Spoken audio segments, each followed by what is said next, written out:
And I'd like to go ahead and call the meeting to order. And the first part of the business why I'm chairing is on a sadder note.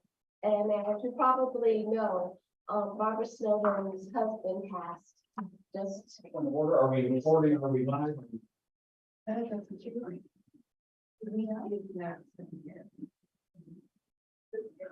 you started it? Make sure it's all you're in the perfect place. Thank you. I don't know when to start out. So continue to eat up and drink up until we get confirmation. Thanks, Matt, for.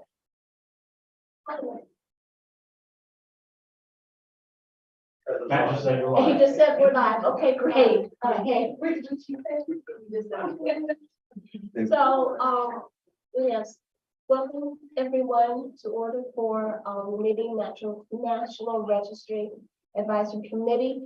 And I'm Dr. Johnson, and I'm chairing today because our chair, Barbara Snowden, lost her husband just recently. And so she, of course, will not be here for today. And I think today are the services for Mr. Snowden. And so we want to keep her in our thoughts and lift it up with her family. And we also have cards at this table, or I can pass them around as we are contemplating for folks to sign if they so desire. But I'd just like to kind of take a moment, because even though he wasn't on the committee, he was on the committee. His support of Barbara. And if we could just take a moment just to think of him and appreciate his support.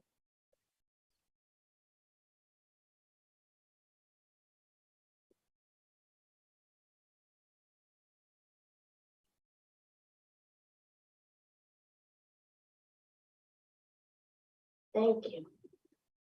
So at this time, I will turn it over to Dr. Waters to open us up with some remarks, and followed by Dr. Waters, who will be Ramona Vargas.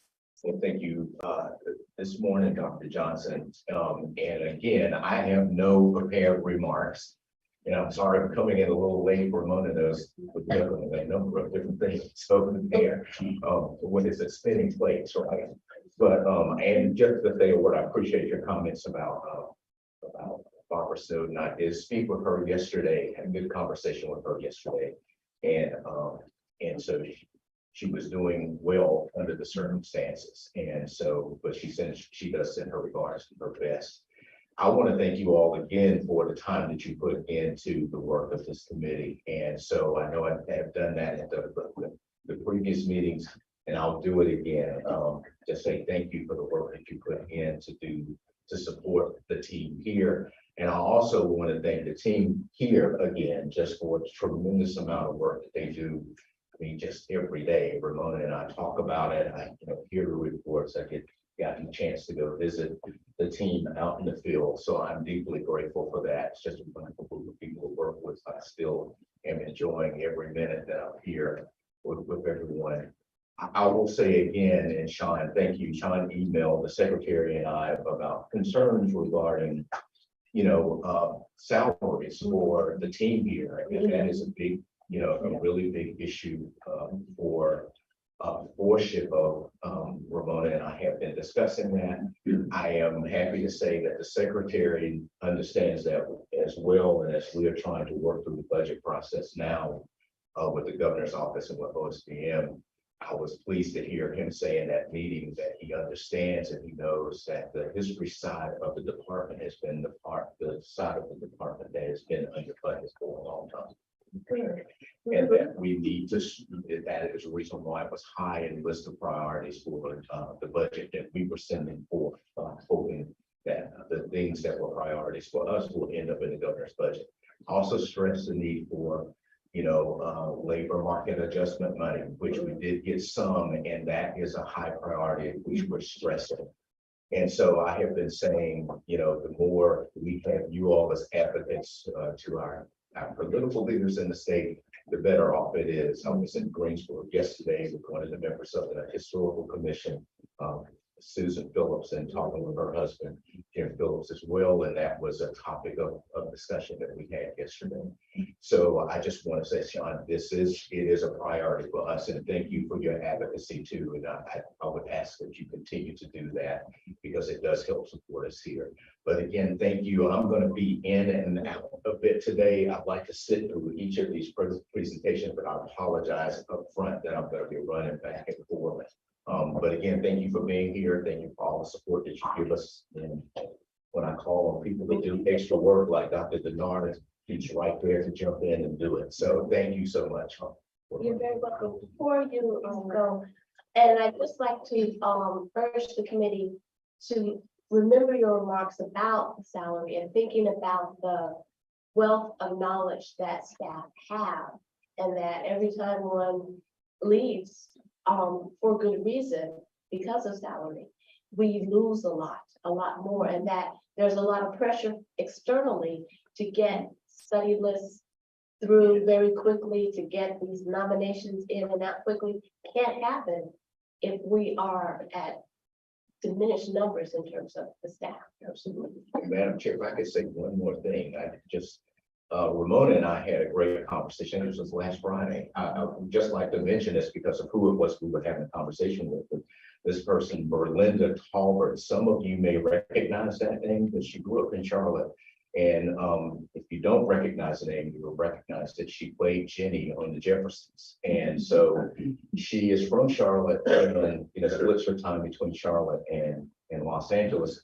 But we had about an hour and a half long conversation with her last week because of her interest, not only in her community as she grew up in Charlotte, the community of Cherry, which is getting squeezed because of gentrification and things like that. I think the school that is on the study list, but we are looking for ways to kind of help to continue support. We know that the team's already supporting them down there in the project that they're working on, but she is really interested in looking at things related to historical preservation broadly. It reminded me, Dr. Denard, the conversation that we had with you both early on about Enfield, because she has such deep knowledge about this community that many others may not have.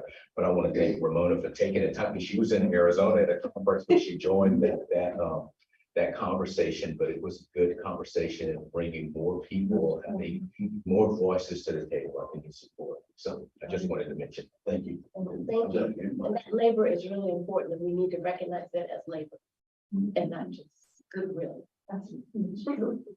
Thank you very much. And just to say, I want to also acknowledge Mr. Patch and Mr. Jorgensen as well, their advocacy for this issue. I know they're coming from the focus of archaeology, but it is an issue throughout the history field in general. And we talked about this often, is there seems to be a passion tax for our work, and that's nice, but that does not always help.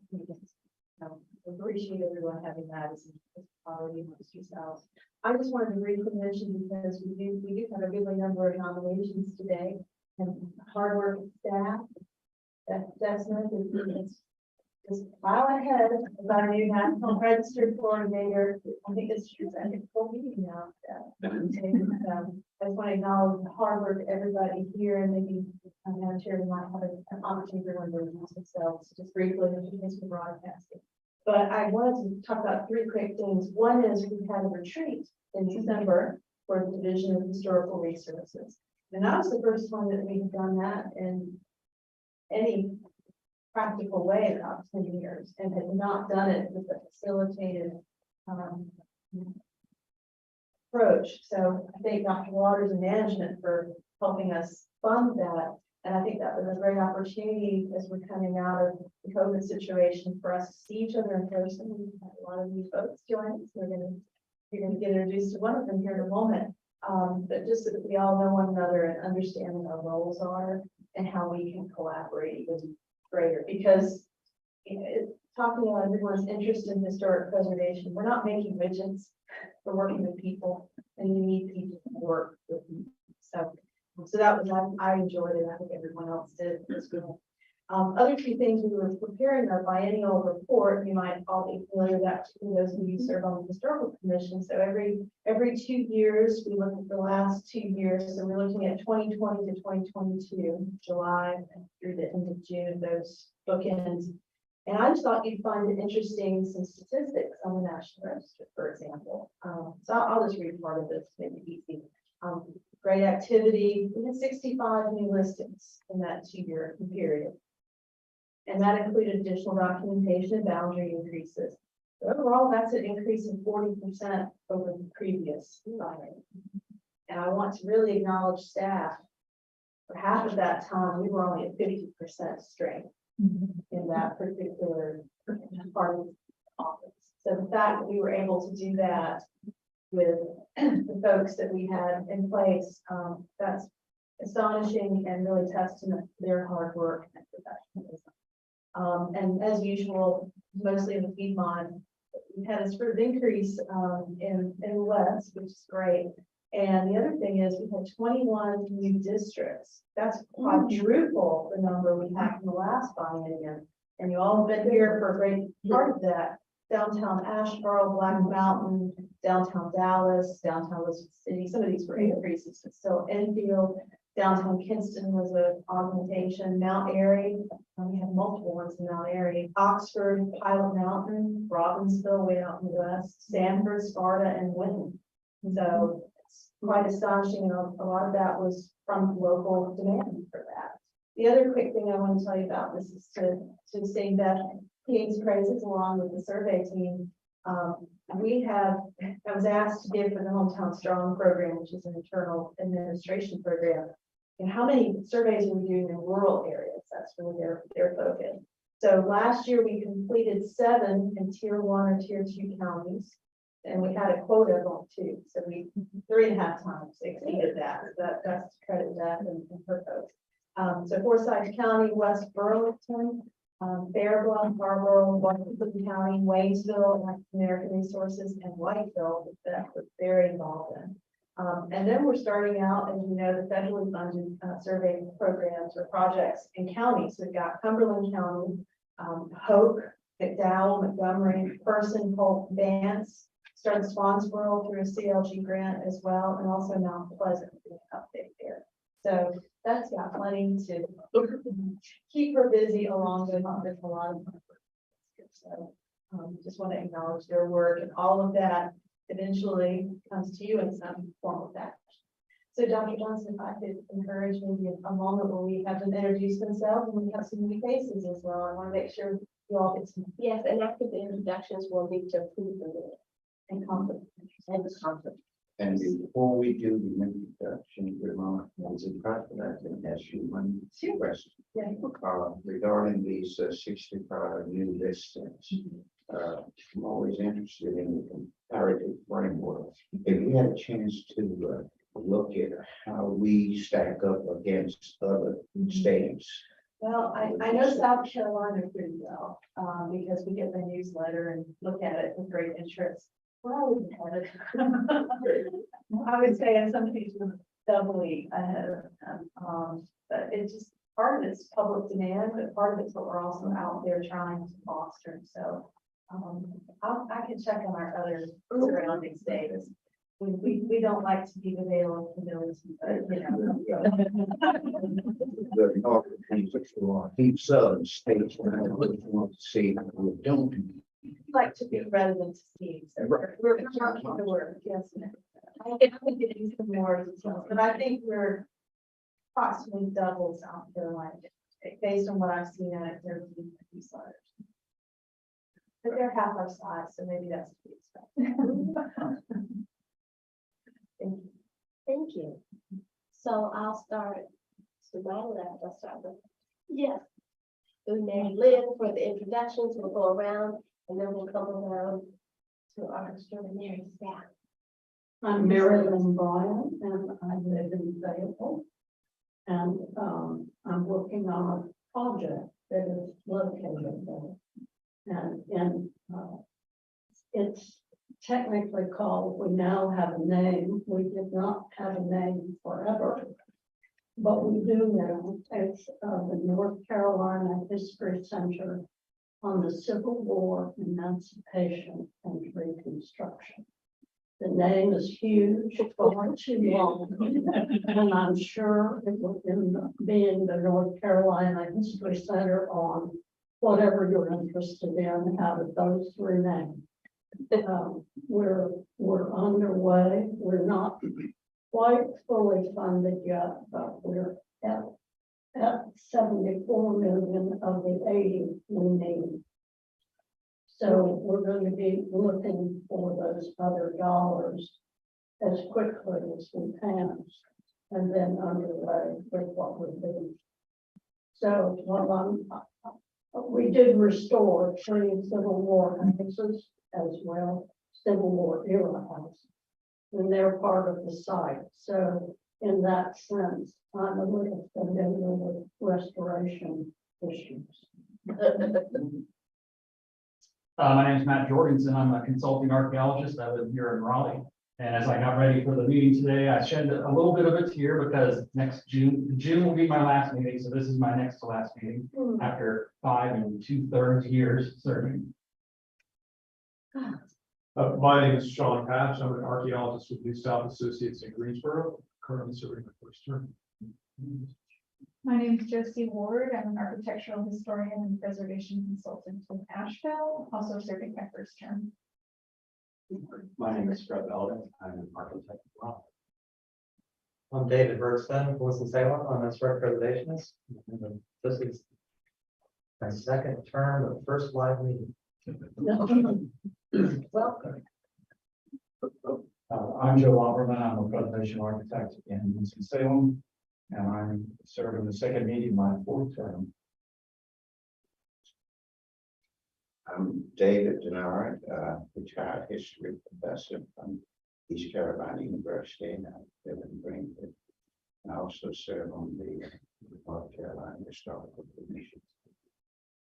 I'm again Dr. Valerie Ann Johnson, and I too serve on the Historical Commission. I also chair the African American Heritage Commission and Preservation North Carolina. So getting it coming from all places. And I appreciate Matt's earlier discussion about history and archaeology and the perspectives, the interdisciplinary perspectives we all bring here to the table. My name is Lauren Poole. I'm the Native Preservation Specialist in the Greenville office that started in January. This is my very first NRC meeting. You're gonna hear from me a little bit here. It's nice. We're glad to have Lauren. So Lauren, like she says, lived in North Carolina, went to work in Kentucky for a while, and we lured her back with good historic properties in Eastern North Carolina barbecue. So we have her back. And Anna Beckman can't be here today because her grandmother passed away. So Lauren is doing some of Hannah's properties. So she was going to observe, and now she's Happy to help. Baptism by fire is always. That's right. I'm Beth King. I'm an architectural survey coordinator. And I'm Christy Brantley. I'm the local government coordinator. I'm a survey specialist in the Asheville office. Julie Smith, National Register and Survey Specialist here. John, did you introduce yourself? I'm John Wood. I'm still serving my first term with the SHPO after 24 years. And the director of the Eastern Office. Jeff Smith, I'm the National Register Coordinator here, based here in Raleigh. I'm Rebecca Spanbauer. I'm Survey Specialist. I'm Shadria Birch. I am the keeper of all the records that is produced by the office here in Raleigh. I'm Sam Hayes. I am here from Chapel Hill, UNC Chapel Hill. I'm in Myers preservation committee, so I'm not serving. I'm Mary Robin Hanbury, also serving at a nomination. Okay, so if you've read the minutes, I will first see if there are any corrections or observations that should be made. And then, Yes, my name is Phil Wall. okay, There's 2 minutes at the end. okay, yes, we'll get that corrected. I'm sorry. Opperman has two M's at the end.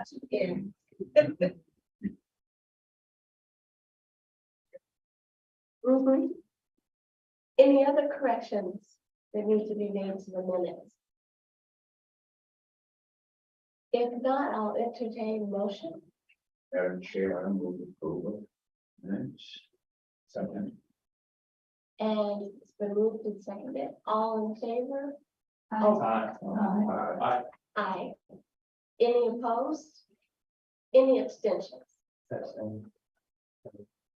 Yes, right. One abstention.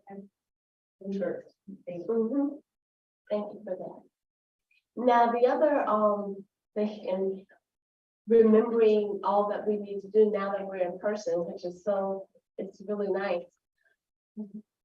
If there are any conflicts of interest that come up as we go through these properties, please state your conflict and that you have a conflict, and then you'll be recused from voting on that particular property. And just to clarify, I do have a conflict later in the day. Should I clarify now or when the nomination? You can clarify now. The Craggy Historic District nomination is one that I prepared, so I will recuse myself. Okay.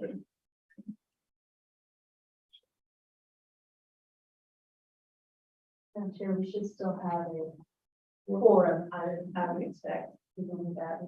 Yes, that's good. So thank you. And we are at quorum.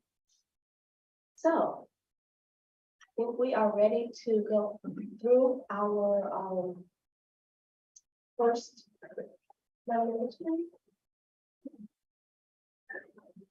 And thank you, Jeff. Certainly. So I do want to add that all the nominations that we presented at the October meeting as NPDC have been listed. So very Yay. and let's see. The first nomination that I have was actually prepared by Heather Fernbach, and Claudia Brown prepared the PowerPoint. So this is the Alexander S. and Mary R. Haynes house located in Winston-Salem, Forsyth County. Gives you an idea of where it is, where the red pen is. This is an aerial shot. Arrow is pointing to the property. It's got a nice semicircular driveway. It's well sited on a roughly 5-acre parcel. And then this is the house. Listed on the state study list in 1982, the expansive Alexander S. and Mary R. Haynes house occupies a prominent corner at the intersection of North Hawthorne and Univista Roads and Univista subdivision, approximately 2 miles northwest of downtown Winston-Salem in Forsyth County. Constructed by Philadelphia-based McNeil Construction Company and designed by architect Charles Barton Keene's Philadelphia-based firm, the residence is situated near the center of a 5.23-acre tract. The adjacent area is primarily residential with some commercial development along Rebellion Road to the east or rear of the property. You can kind of see that on the right-hand side of the slide. The large lot provides an estate-like setting in keeping with the dwelling size and Georgian revival character. The house faces west, shielded from public view by rolling topography that necessitates lengthy, rough-based granite retaining walls bordering the granite-edged concrete municipal sidewalk, as well as the crescent-shaped asphalt paved driveway. Some square posts flank the driveway entrances, and slate-capped granite steps rise from the driveway's west edge to the lawn.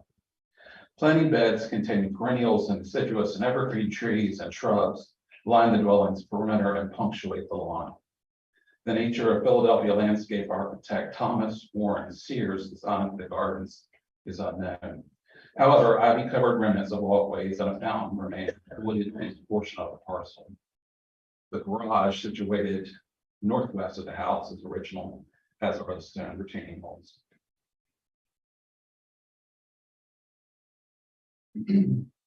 Completed in 1923, the Georgian Revival style Alexander S. and Mary R. Haynes House is a spacious residence that encompasses a 2.5 acre, 2.5 story gable roof, 10 bay wide main block, 1-story hip roof, 3 bay north service wing, and instead northeast and south 2-story porches. As seen in many of architect Charles Barton Keene's Winston-Salem commissions, the exterior color palette comprises white walls and a green Luisi Celadon tile roof. The Haynes house differs, however, in that it's weatherboarded rather than stucco. Full height paneled pilasters with fluted capitals rise to the molded cornice, delineating 7 facade sections. 3 tall rectangular corbelled red brick stacks pierce the roof, and you can see those. Kind of, I wish I had a pointer, but there, you can see them projecting upward.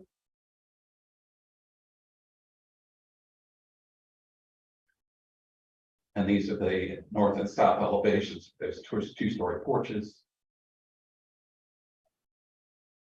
The slightly projecting entrance bay comprises 3 central sections, carved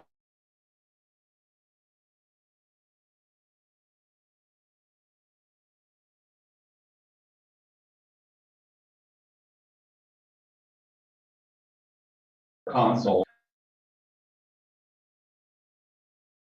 or the auxiliary entrance to the north, which is not shown. The house retains original multi-pane wood windows, most of which are double hung, yet the sash configuration varies on each elevation. Operable louvered wood shutters frame all double hung windows and multi-pane French doors on the east elevation. Take a spin on the inside. Floor plan is in the upper right-hand corner of the slide. This is the entrance foyer. The Haynes house is characterized by a finely crafted interior. Most rooms in the main block retain original volumes and finishes. The formal spaces, the reception hall, the dining room, the living room, and the library feature classical cornices, door and window surrounds, and mantels. Single and double leaf raised panel wood doors and wood-framed, multi-pane French doors and transoms retain original hardware. Intact finishes include smooth plaster walls and ceilings, tongue-and-groove oak floors, and molded baseboards and chair rails. So this is the living room, and then the sun porch, which is adjacent to it. These are all the public spaces. I didn't photograph the private spaces, or I didn't include the private spaces for the living quarters upstairs. The dining room is to the left, of course, and the library is to the right. Original plaster cornices, ceiling medallions, the gently curving staircase, paneled wood doors, marble flooring, fireplace surrounds and mantelpieces, built-in bookcases, a butler's pantry, and decorative hand-carved wood ornamentation are just highlights of the original finishes. The only alteration to the first floor is limited to a 1984 kitchen remodel. The second floor is comprised of the home's private spaces, namely 5 bedrooms and 4 full baths. Baths retain original fixtures and tile work. The sole alteration on this floor is limited to closet installations in the master bedroom in 2007. So in sum, although manorial homes influenced by seeds of American and European country estates are plentiful in Winston-Salem, with Tudor, Georgian, and classical revival styles being the most typical throughout the city's early to mid-20th century subdivisions. The Haynes house is distinguished by its scaled, sophisticated execution and estate-like setting. The Haynes house possesses the 7 aspects of historic integrity: location, setting, feeling, association, design, materials, and workmanship required for National Register designation.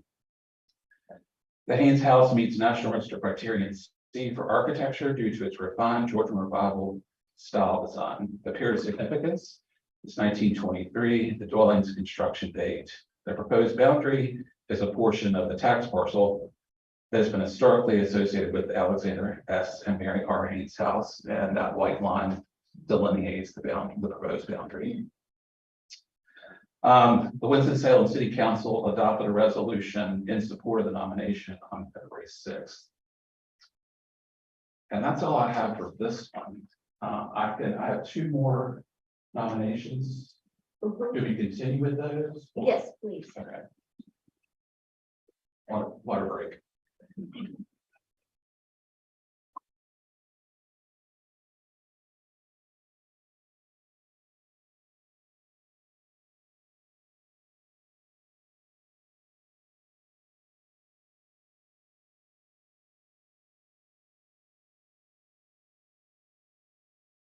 Guess I need to open each of these.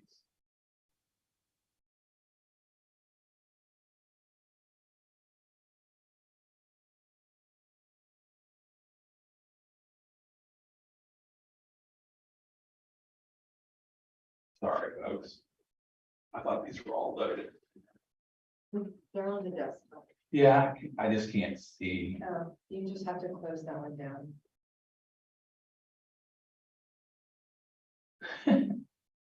And I don't see, I don't see a way to minimize. either. Other side.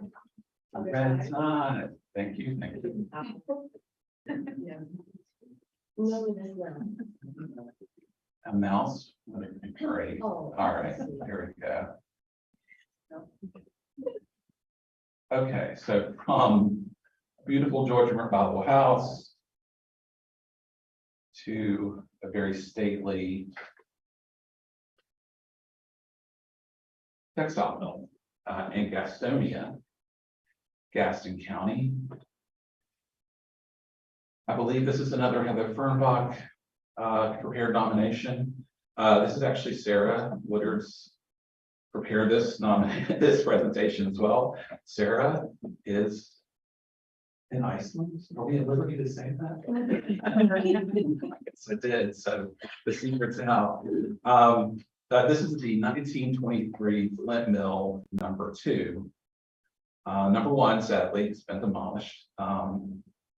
The building or the complex itself has gone through 3 different building campaigns in 1950, 1955, and then again in 1960. So there's Gaston County in green down along the South Carolina border. And again, the green arrow is pointing to the mill complex. It's located approximately 3 miles northeast of Gastonia's commercial center. Flint Mill number 2 plant occupies a 6.92 acre parcel.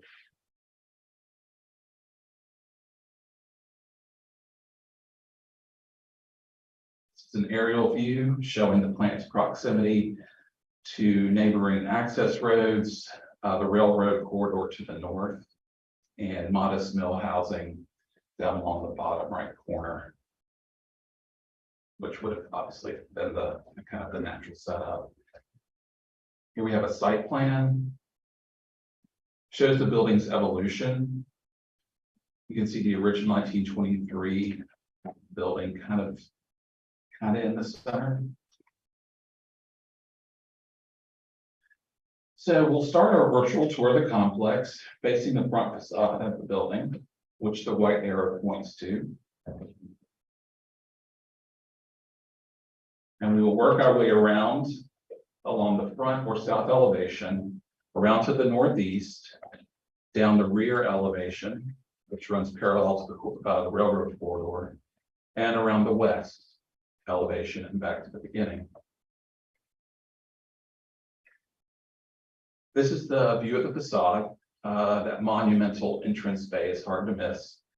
The most notable integrity problem with the plant is the infill of the windows with brick, which is often the case with mills. Here we see a historic postcard showing the original window configuration, a steel sash above brick knee walls and concrete sills. Sill construction is still visible on the other elevations, which you will later see on our virtual tour. Again, here's a close-up shot of the imposing entrance bay. believe it's centrally located within that 1923 block.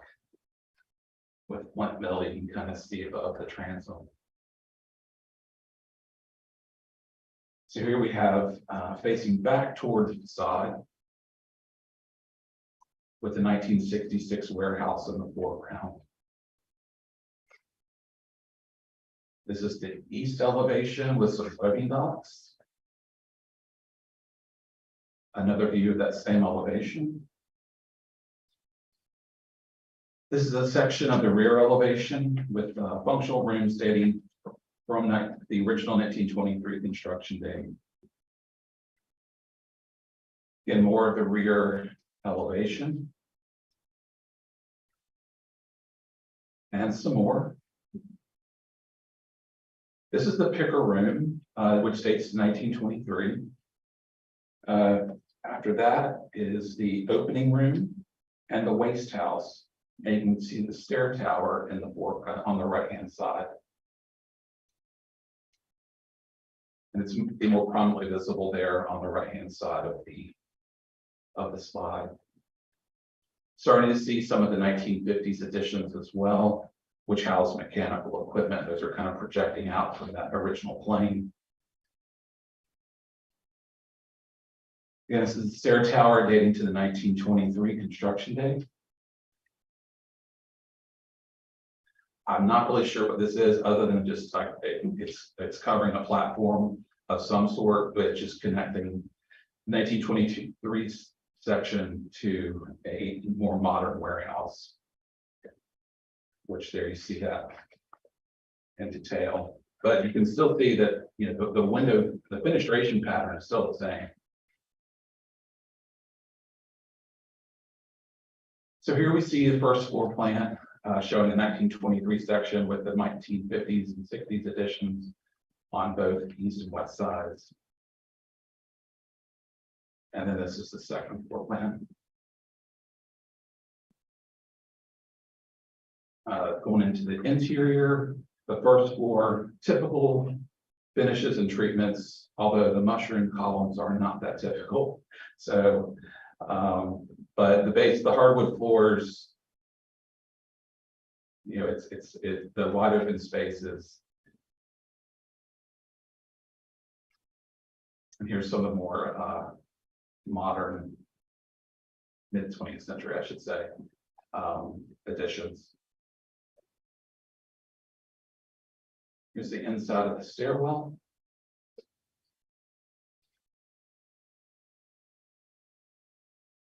This is a view of the second floor interior, again, with the repeating of the same finishes. We go back outside. These lighter masonry additions are house HVAC and other mechanical equipment. They were constructed in the 1960s. The warehouse has a 1923 section and later warehouse spaces added in the 1950s and 60s to accommodate changing manufacturing technologies.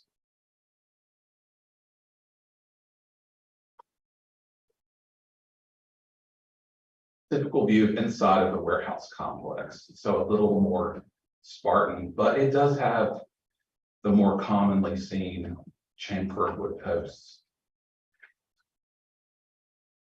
So in sum, Flint Mill number 2 is locally significant under criterion A for industry. The building is associated with 2 of the primary textile manufacturers that drove Gastonia's economic and physical growth during the 20th century. It is also eligible for under criterion C for architecture, incorporating modern mechanization behind a streamlined or classically inspired yet streamlined design.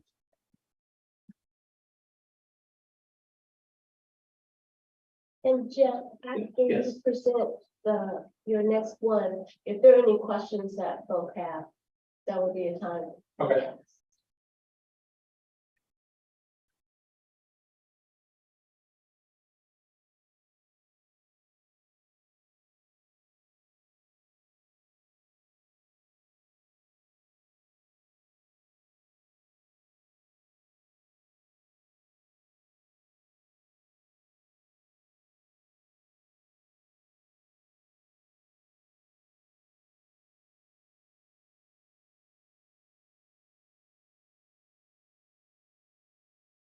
Lastly, whoop. This is the Mooresville Water Pump and Filter Plant. Nomination was prepared by Mayor Up and Hanbury of Hanbury Preservation Consulting. And Sarah also did this one. So I'm kind of a sub, I guess you could say. I do have one of mine and later this afternoon. So anyway, the Mooresville Water Pump and Filter Plant is nominated to the National Register at the local level under criteria A and C for engineering and architecture. Its period of significance begins in 1924. Its estimated date of construction and extends to 1949 when significant physical improvements were made to the plant. So Mooresville is located in southern Iredell County in the red there, in the state's western Piedmont. Within Mooresville, the water plant is situated north of downtown. See the font there in green. The National Register boundary is drawn to follow the lot lines of the parcel historically associated with the facility. This includes the 1924 pump house and reservoir, the 1949 chemical feed house and mixing chamber, a 1956 non-contributing garage, and a 1983 non-contributing garage. The complex was built during a period of growth and change in municipal water systems across the state. The Mooresville plant reflects early and mid-20th century technological and engineering advancements related to water purification and distribution. Gilbert White designed the plant, which is modest in size, but includes elegant and complex brickwork that demonstrates civic pride. The town of Mooresville established its first municipal water program using a system of wells in 1909. By the early 1920s, Mooresville's business community was interested in improving and expanding their system. The town accepted the proposal and design of Gilbert White in 1922, and a notice about the project in a magazine described a 44 by 37-foot, two-story brick and concrete building to house centrifugal. I do not. Thank you.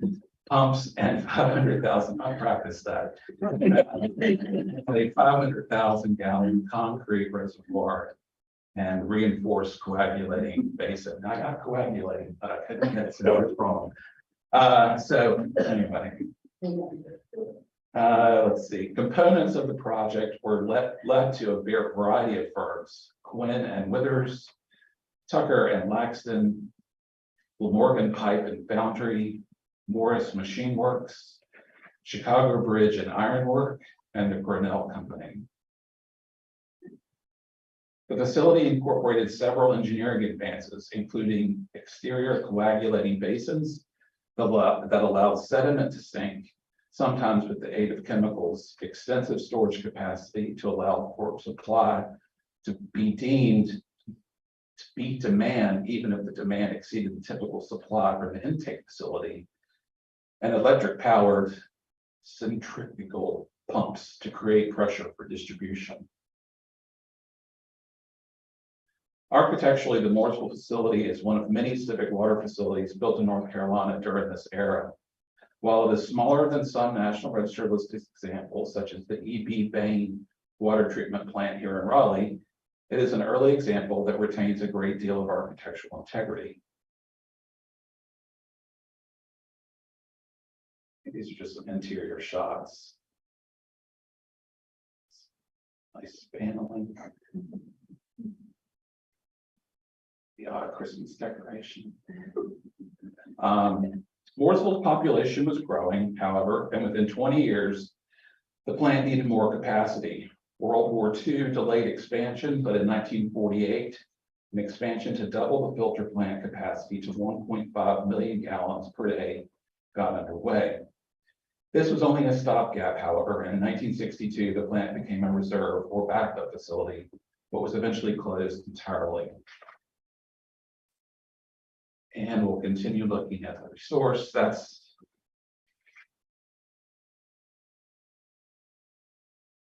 Mary Ruffin, I'm gonna call on you, the building on the left. Chemical storage Okay. and, That's, mixing room. okay, thank you. The basement under it. The garage is on the right. I'm not sure I could figure it out. Okay, so again, in sum, the Mooresville Water Pump and Filter Plant is nominated to the National Register at the local level under criteria A and C for engineering and architecture. Its period of significance begins in 1924.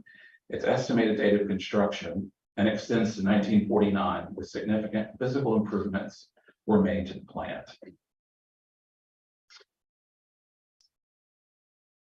And those are the three National Register nominations that I have right now, so I haven't taken any questions. Yes, just clarification. I think you touched on it in your Forsyth, Alexander S. and Mary R. Haynes house. There was on the website we used to review, there was a place for correspondence, but it was not a live link to see anything.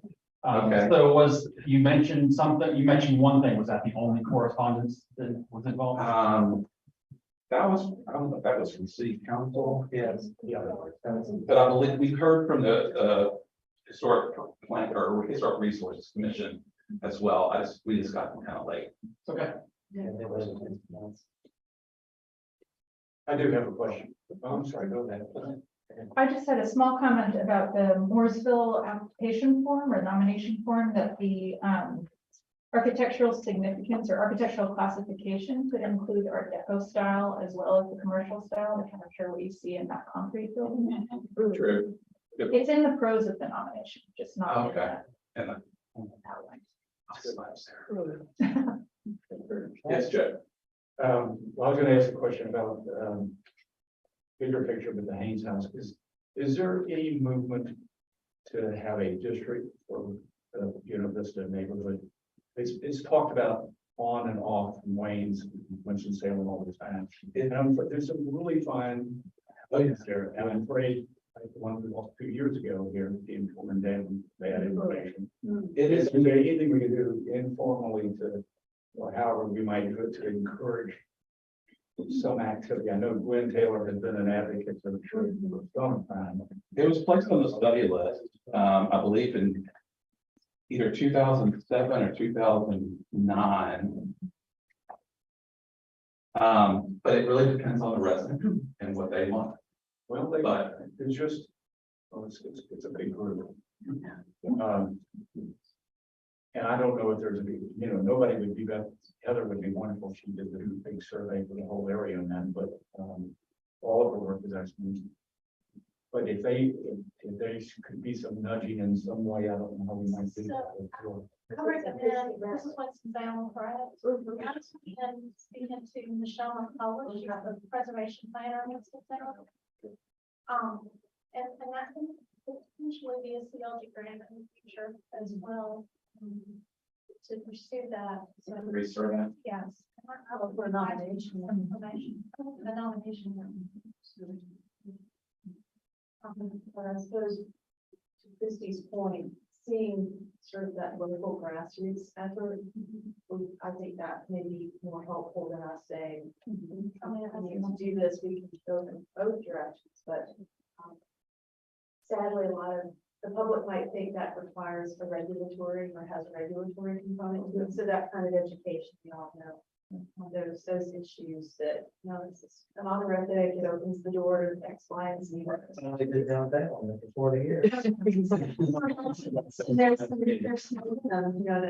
There could be.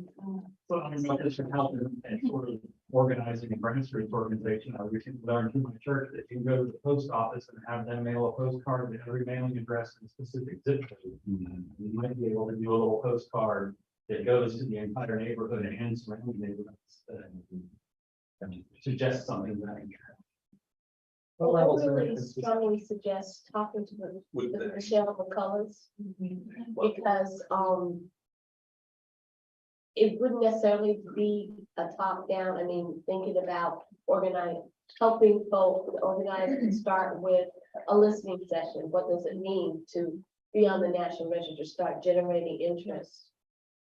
I think that was a useful thing that is coming about in Greensboro. with African American Historic District. I had a similar concern, but in a different twist on the second one. What was the rest of the development around the mill, the housing included or considered included as a district? And I'm concerned about, none of this has been afforded to do a nomination. I don't think the neighborhood around the mill can afford to do that. I'm kind of concerned about the equity issue here about this area to be considered. Because it's, I'm sure, not very wealthy or fluent area. I know the nomination is probably coming from the property owner who wants to have, has a financial interest in this, but I mean, I don't know, since I've been here, I don't know of many mills that have been listed along with their neighborhood, but we could look and see. I mean, the Mill Village is part of the larger story, but We have seen that, and I was gonna say, Christie might speak to that too, but Lorraine Mill, I believe, which is down away from that, has the Mill Village, and not all mills have a Mill Village, and then I don't know the story on front first. Just gonna speak. Gastonia also has, they're not certified local government, but I believe it's Kim Wallace is the historic preservation planner. She would be a good place to start. I don't know if that's some discussions. When they present on this, there's a lot of areas, but it should be part of this. Well, I'll speak for myself. My great aunt works as a mill worker in Gastonia. She lived in a boarding house on Railroad, not in a mill house. So there were other housing Sure. situations going on. Because Gastonia had wine mills, something like that. So really mill heavy is a strong town. But I mean, that, to me, it's a question of. Right. And No, I agree. And at that's, that end, we making sure we're putting how it should be as part of that. And let's reach out to Kim and if you are interested. Well, at least get them on the study list, so maybe some yeah. And starting And point. if I can suggest too, this gives us another opportunity. Christie is always looking for niche topics for our local government planners and just reminding them, Michelle McCabe, our grants coordinator, was in here just now, reminding them of the whole panoply of things that you can apply through the CLP program. Because we don't get, I don't think, Jeff, as many nominations as perhaps other states do. That Dr. Mark's curiosity about what other states are doing. We go off survey work, we did archaeology work, we get a real variety. They don't want to be, That's right, that's right. So, but that might be something for us to monitor. We have a lot of study listed properties and places that, for whatever reason, and that's certainly one consideration, don't move forward. So we have at least one tool in our toolbox to help with them. And I was thinking that we would hear the whole region and then vote on all the properties in the region, if that is okay with the body. thank you all. Thank you. Thank you. Thanks for this, that's great. Double time. You did a great job. I know. This person get better at saying.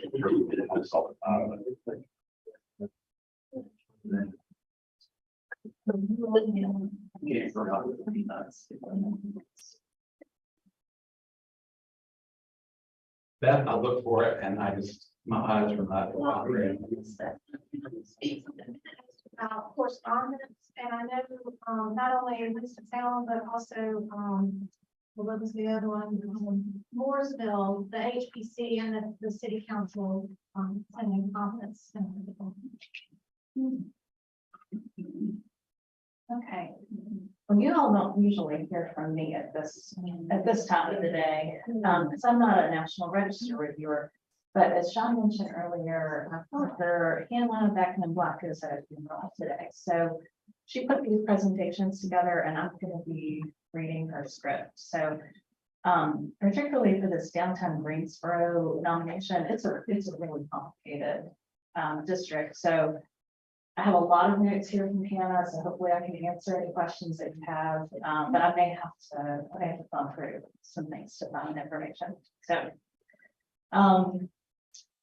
the downtown Greensboro Historic District is an additional documentation to boundary increase and boundary decrease. And this was a certified local government grant funded project. And I believe that Heather Slane and Sherry Swiansky prepared this nomination.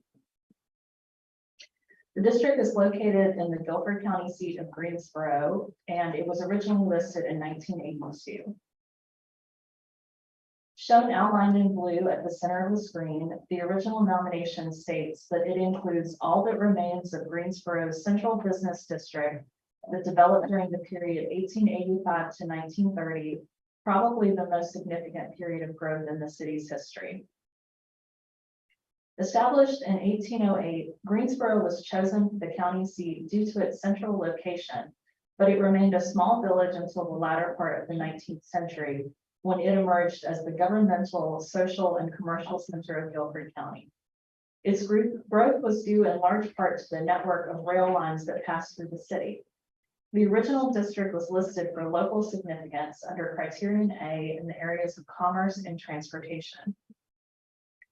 It was listed under Criterion C for architecture as a collection of buildings that embody the distinctive characteristics of late 19th and early 20th century commercial architecture.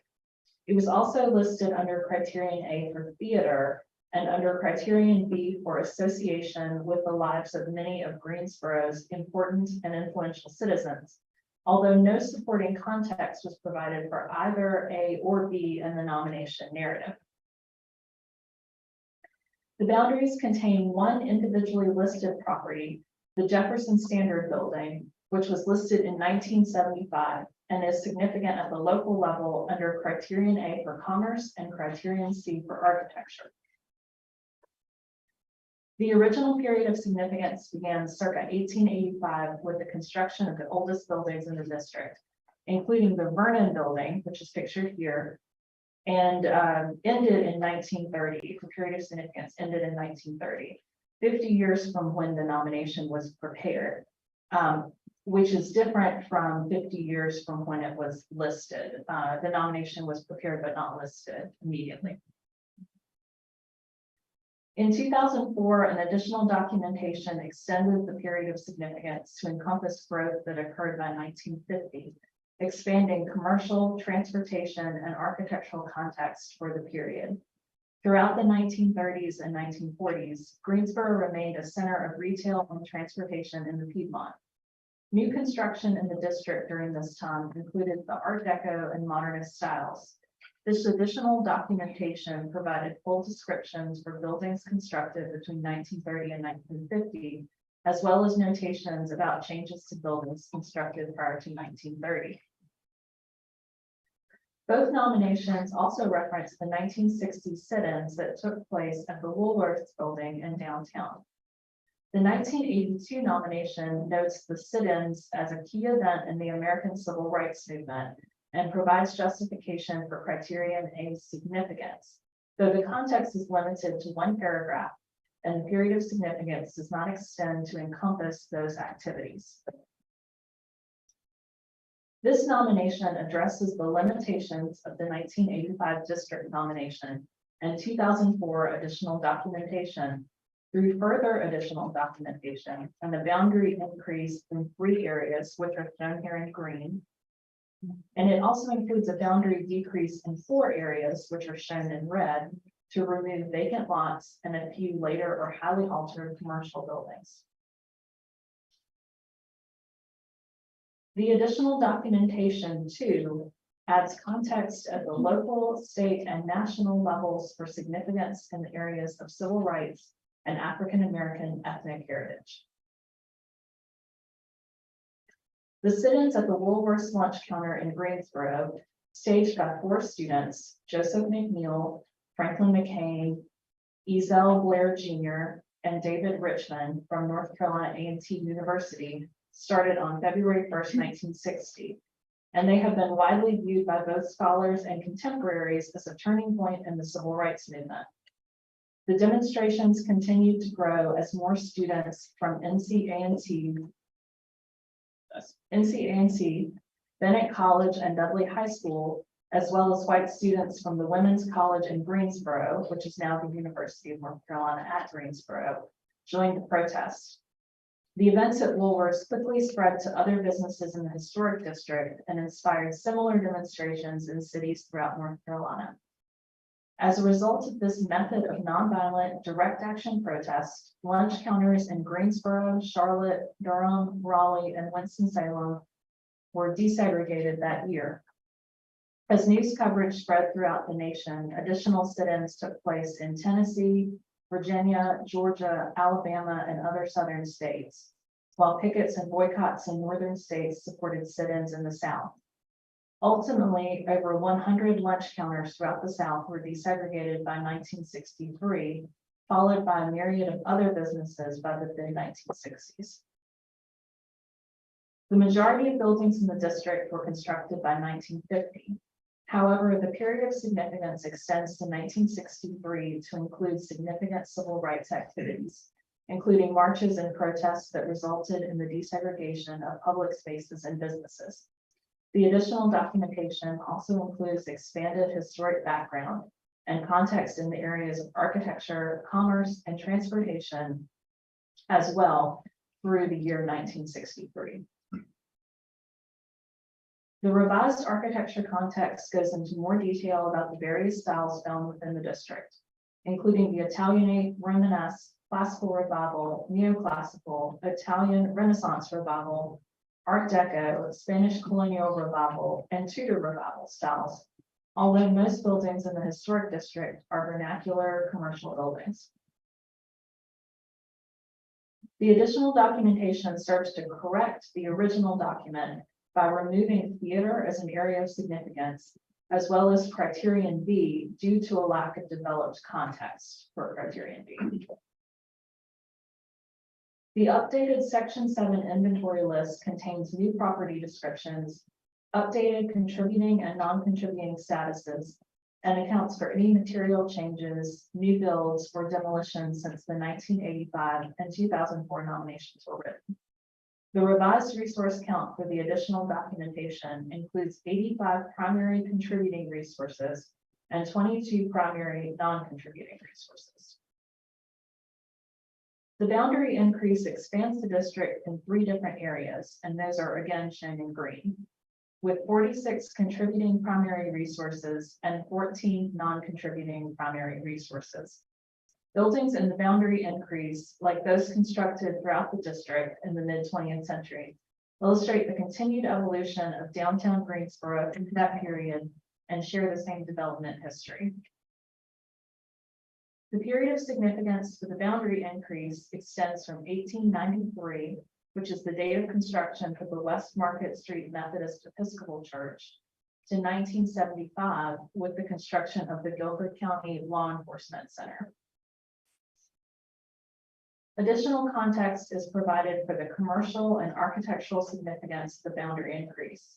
The commercial center expanded outward into the boundary increase areas where early and mid-20th century buildings housed stores, hotels, offices, banks, public buildings, and other services for city residents. While buildings in the boundary increase exhibit several of the styles found in the original district, they also illustrate the continuation of commercial building trends with modestly scaled and detailed mid-20th century commercial buildings, as well as significant examples of brutalist, modernist, and new formalist architecture, particularly in public buildings. The boundary increase adds local significance under criterion A for government and politics of the Guilford County seat since 1808. It includes the county's 7th and current courthouse, built in 1973, as well as the previous courthouse built in 1918. Included within the boundary increase are 4 properties individually listed in the National Register. The Guilford County Courthouse, listed in 1979, West Market Street Methodist Episcopal Church, listed in 1985. The United States Post Office and Courthouse, listed in 2014, and the Bluebell Company plant, listed in 2020. Due to the inclusion of these resources, the district has the following added areas of significance: community planning, education, industry, landscape architecture, law, religion, and social history. Area A is the largest of the boundary increase areas and includes 47 primary buildings, sites, and structures. Among them are 3 of the individual listings mentioned in the previous slide. Here are some typical views within this area. The smallest of the boundary increase areas, Area B, includes 2 mid-20th century buildings consistent with adjacent buildings found within the original district boundaries. Area C includes 11 commercial and industrial buildings, among them the Bluebell Manufacturing Company. This document also includes 4 boundary decrease areas that are shown here in red. Areas B and C include 1 non-historic building each, pictured to the right, both constructed on the site of earlier buildings. Areas A and C each include 1 historic building that has been substantially altered, pictured at the bottom of the screen. The rest of the decreased areas are vacant lots. Buildings that remain outside of the boundaries were not included because they were constructed later than 1975. They were separated from the contiguous district by vacant lots, or they were highly altered. Overall, resources in the original boundary and increased areas have very good historic integrity. And then this slide summarizes the main changes in each of the 3 actions: the additional documentation, the boundary decrease, and the boundary increase. And I believe that we have heard that the CLG comment from the mayor and the Greensboro Historic Preservation Commission is on the way. I do not believe we received it. Is that correct, Julie? I received it. Okay. We got a letter. Possibly have another thing. Okay. We did, I think.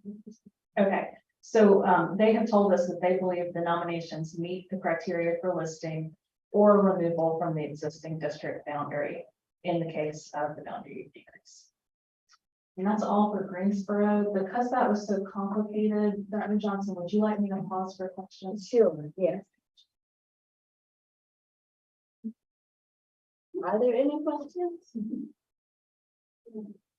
But they did a nice job of trying to clarify that line. And it was exceptional extra context. Great, okay.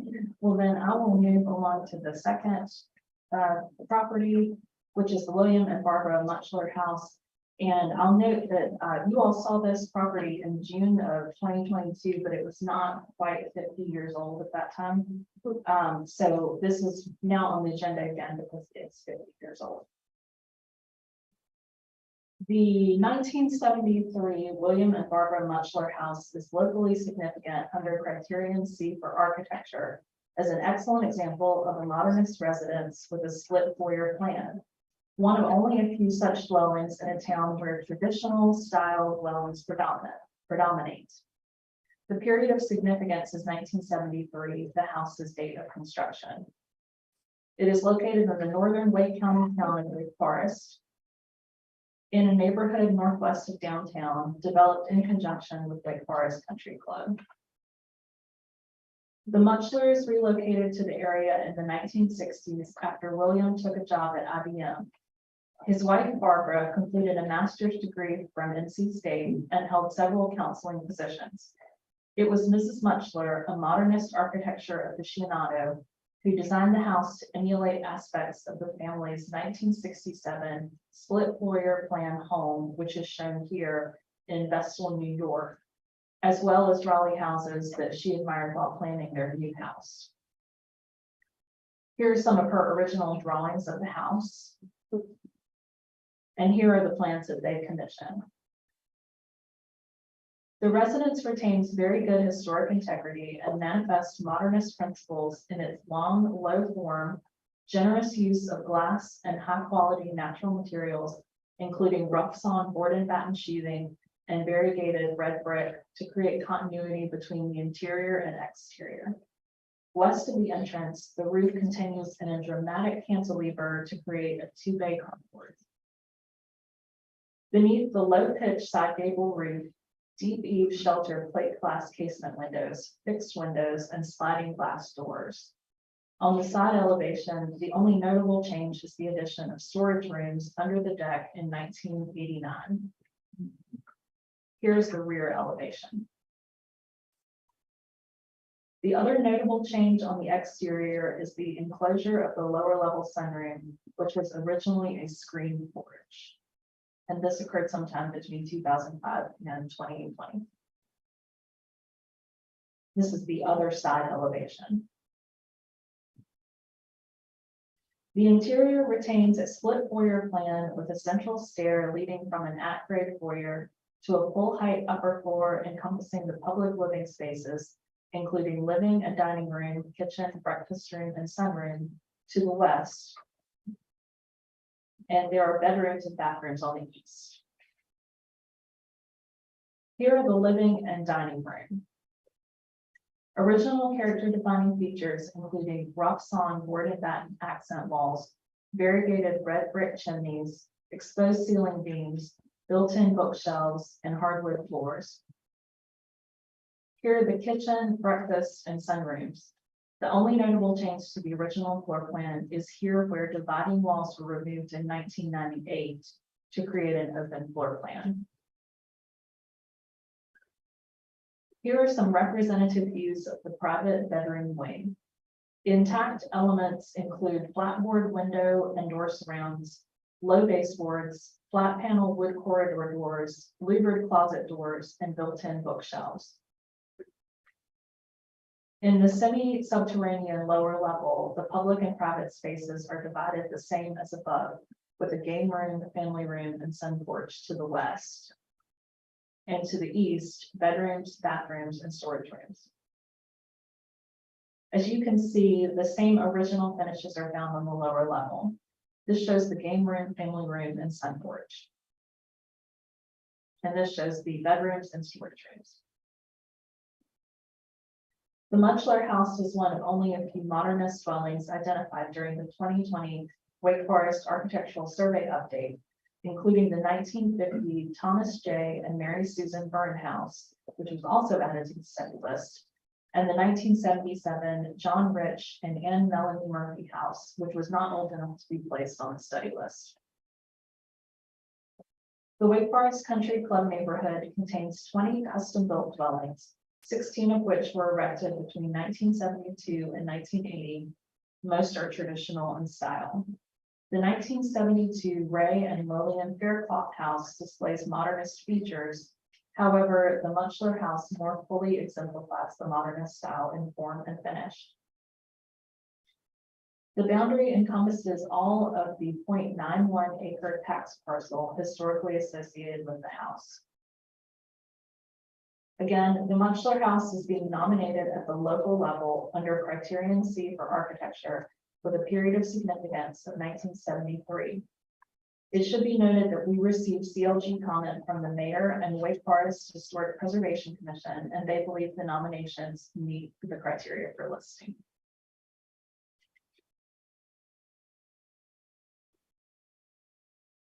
Any questions? Well, at this time, I'd like to entertain a motion to approve staff recommendations for this week. So moved, Matt Jorgensen. Is there a second? David Burston, and second. Okay, the move and seconded. All in favor, say aye. Aye. Any opposed? Any abstentions? Thank you, thank you. Madam Chair, maybe request a 5 minutes before we have to our list. I was just gonna ask if you would like a 5-minute break, so you're reading my mind. Let's take 5. Thank you.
that begins with you, John. All right, thank you, Madam Chair. Good to see everybody this morning. The one nomination we have from the East is the Davis School. And I want to apologize in advance to Good Hope Engelhardt for misspelling their community name. So this is a spelling bee, I'd be out of here apparently. So the property is located west of the small fishing community of Engelhardt on the eastern side of the county.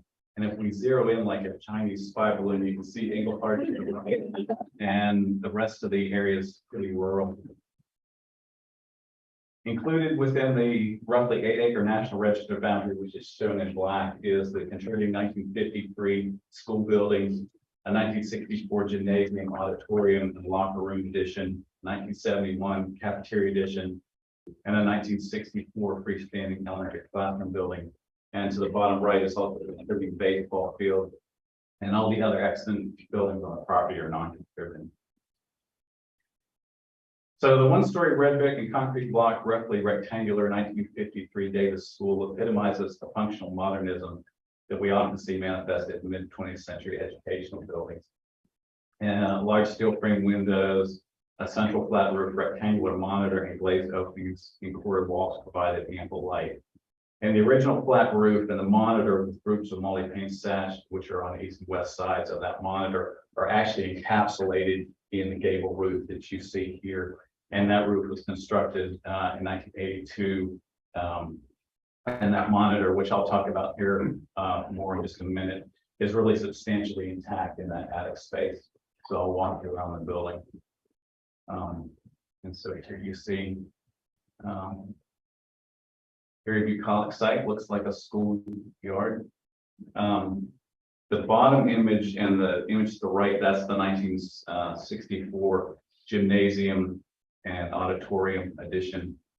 And the portion you see here, shielded by that wooden part, the locker rooms are back behind that. So they actually connected it with a small locker room height. And coming around the building, you see that 1971 cafeteria addition. What they did is they basically expanded one of the classrooms outward to create that that area there, and then coming back around back to the front of that building,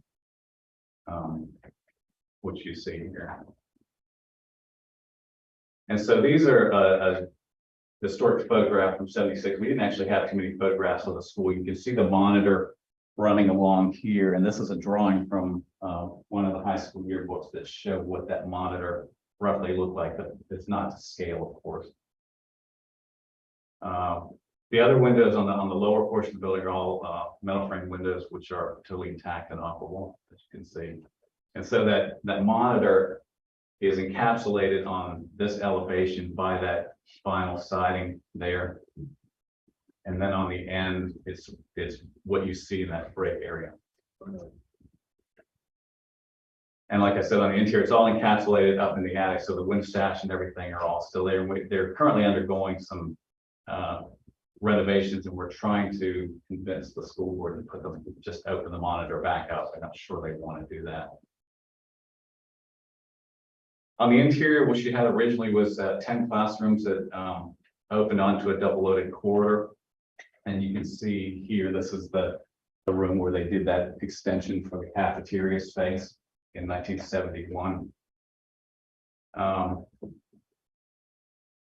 Really on the interior, the finishes are very intact. You'll see throughout this building, there's lowered ceilings throughout the building, but original wood ceiling finishes are all intact there. Terrazzo floors that are now covered by tile, and then the hallways were always painted concrete block, original hallway doors and stuff all retained intact. So really high degree of finishes, although some of it's covered up. This is the main office and principal's office that you see there, and some of the classroom space that, like I said, is currently still owned by the school board and used as kind of a community center educational area. Now the image right here is in one of the classrooms. So if this suspended ceiling was gone, the monitor windows are directly above that pipe. So the glass would have lit that side of the classroom space. Would have been really cool to see it. It's kind of muted now. You lose a lot of that mid-century This is an image of the gymnasium, obviously. And interestingly, they never had bleachers in there. So when they would have events, they'd have to bring in chairs to do that. The quarter ceilings were actually lowered about 3 feet. And this is just on the right is an image of what's above that quarter ceiling. And there were Rob lights, which you see here and here that brought light coming in from that monitor window into the hallway from the classroom. So it's really kind of an ingenious design. It's unfortunate that they covered it all up. And I don't know why that one image is turned sideways, but you can see some of the original ceiling finish and ghost marks for one of the original light fixtures in the hallway. This is the freestanding 1964 elementary classroom building, which is characterized by exposed structural system where you have these canted white cast concrete posts and rafters that extend to support that kind of a low pitched roof with really deep eaves. The exterior walls are actually concrete block that are covered with a running blind variegated roof veneer. And this building was actually rehabbed in 2007. So on the interior partition walls and carpeting and things were put in, but the corridor remains intact. And you see there's the double-loaded corridor, all the corridor doors and transoms are all original construction, as are the windows. So they just subdivided that space. And this is used as the libraries in there. They have a community center where they do computer education, and there's also a health clinic in this building. And that's what the one classroom in here, which is the library, was not subdivided. So that gives you a sense of the volume of space, what it would have looked like originally. And so the Davis School retains the integrity of location, feeling, and association as it occupies its original site and continues to serve as an educational venue and community gathering space. The campus also possesses the integrity of design, materials, and workmanship due to the retention of character-defining features of mid-20th century institutional architecture, including building form, finish, plan, and circulation patterns. And although the 1982 asphalt shingle gable roof encapsulates that 1953 monitor roof, those elements are viewable from the attic and are in good condition. And when we looked at this at the study list level and during the nomination process, we had real concerns about integrity issues with that roof, and talked to the folks at the Park Service, and they thought, given its significant under civil rights, which I'll talk to in a minute, that some of the integrity issues that you see here weren't as problematic. And we also had all that original material was still intact, just covered up. And the Park Service felt it was really important that the relationship between the double-loaded quarter in this classroom still retained intact. So you had the circulation patterns that were historic still intact. So they weren't as concerned about the integrity issues as what might originally appear here. So the school building possesses significance on the local level and is being nominated under criterion A in areas of education, Black ethnic heritage, and civil rights. And the campus is one of 2 in Hyde County that serve 1st through 12th grade African-American youth during the mid-20th century, and is the product of a statewide mid-20th century campus improvement and consolidation plan. So there's an identical school to this that they did the same thing with the roof. And that one I don't believe is on the study list, but I don't think it's been nominated as of yet. So the 1953 building that you see here was constructed to supplement classrooms in the one-story 1925 Engelhard Ridge School, which stood to the northwest of this property and has since been demolished. The 1964 gymnasium, auditorium, and the freestanding classroom building were erected by the Board of Education to, quote, equalize facilities for Black and white youth, rather than desegregate them in compliance with federal integration regulations and mandates. So the Davis School students and their family played a significant role in the African American community's 1968-1969 public school boycott, which was in response to the Board of Education's May 1968 plan to close this school and the Davis School, which is a sister identical school to that. And what they wanted to do is consolidate all the students to mainland Hyde County into a school called Madison School, which is a large school. And they were at that time going to terminate the African American faculty and staff for these 2 schools. And that plan, of course, was developed without consulting Black citizens and obviously garnered immediate resistance. The African American residents supported integration, but derided the Board of Education's discriminatory plan that decimated important social and cultural institutions. And what's known as the Committee of 14, a coalition of Black community leaders, enlisted the assistance of civil rights activists, including Edens and Days, Golden Franks, who was the state field secretary for the Southern Christian Leadership Conference, to coordinate acts of civil disobedience, including demonstrations and marches, as well as sit-ins. And y'all will actually be seeing the nomination for the Golden Franks House probably in June. That's one of our new state historic sites. This effort was dubbed the movement, which garnered national attention as protesters, most of whom were children, were actually arrested and jailed from the fall of 1968 through the summer of 1969. And although all of Hyde County schools remained open during that 68-69 term, most of the African-American youth studied at home or in what they called movement schools, which were set up in 7 churches within the area. So Black activism was met with fierce opposition as white creditors and employers, as well as landlords, threatened economic and social retaliation. And the Ku Klux Klan was out there rallying, so it was really kind of a mess during that time.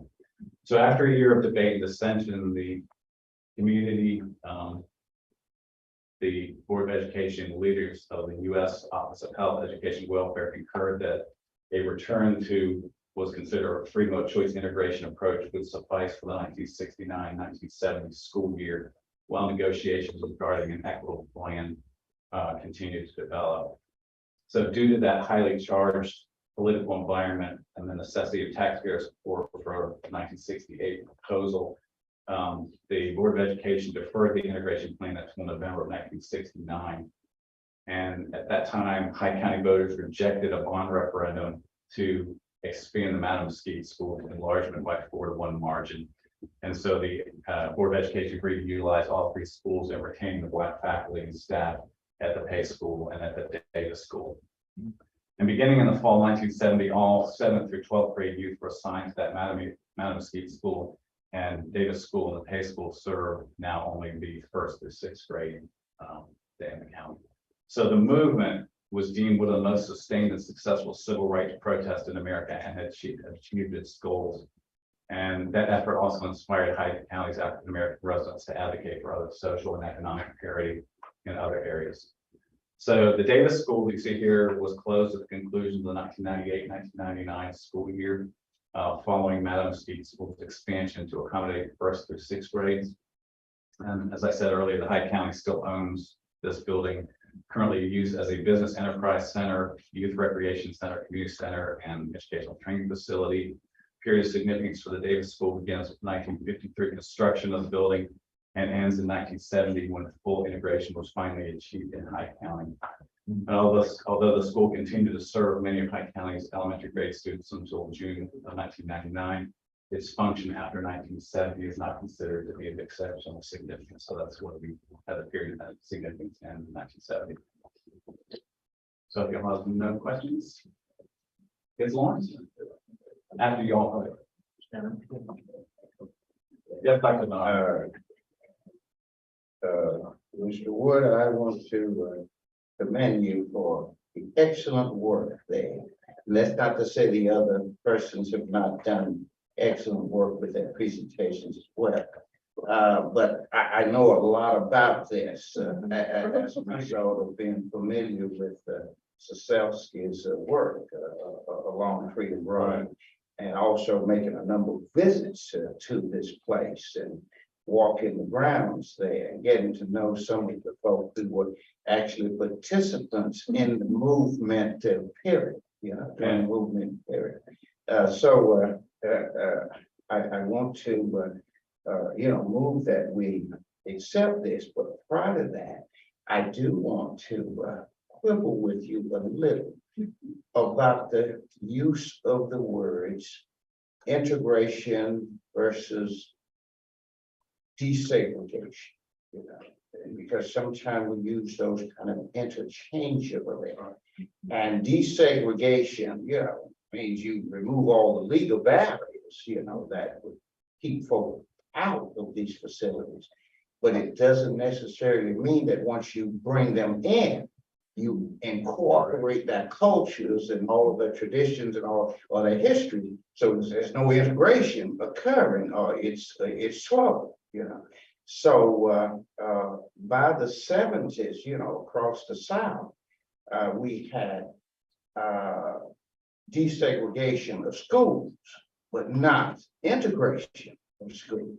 That's still moving very slowly now, and there are attempts to reverse it when you look at what's going on in Florida, you know, and the discussion over CRT, you know, critical race theory, and what the recent governor of Arkansas, Governor Huckabee Sanders, okay, has, you know, said this CRT will not be taught in, you know, public schools, you know.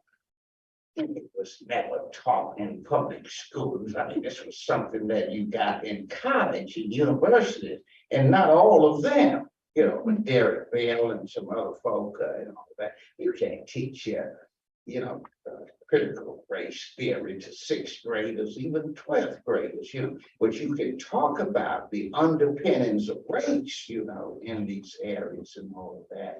And you can teach the history of slavery and so forth and so on, you know, Jim Crow and all that.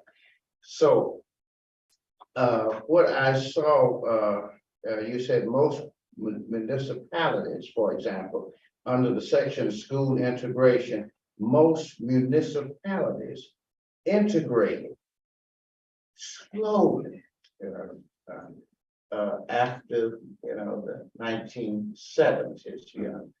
But they desegregated, you know, for the most part, but integration is another piece, it's another step that we haven't taken yet. We're moving in that direction, but now we're experiencing some reverses, you know.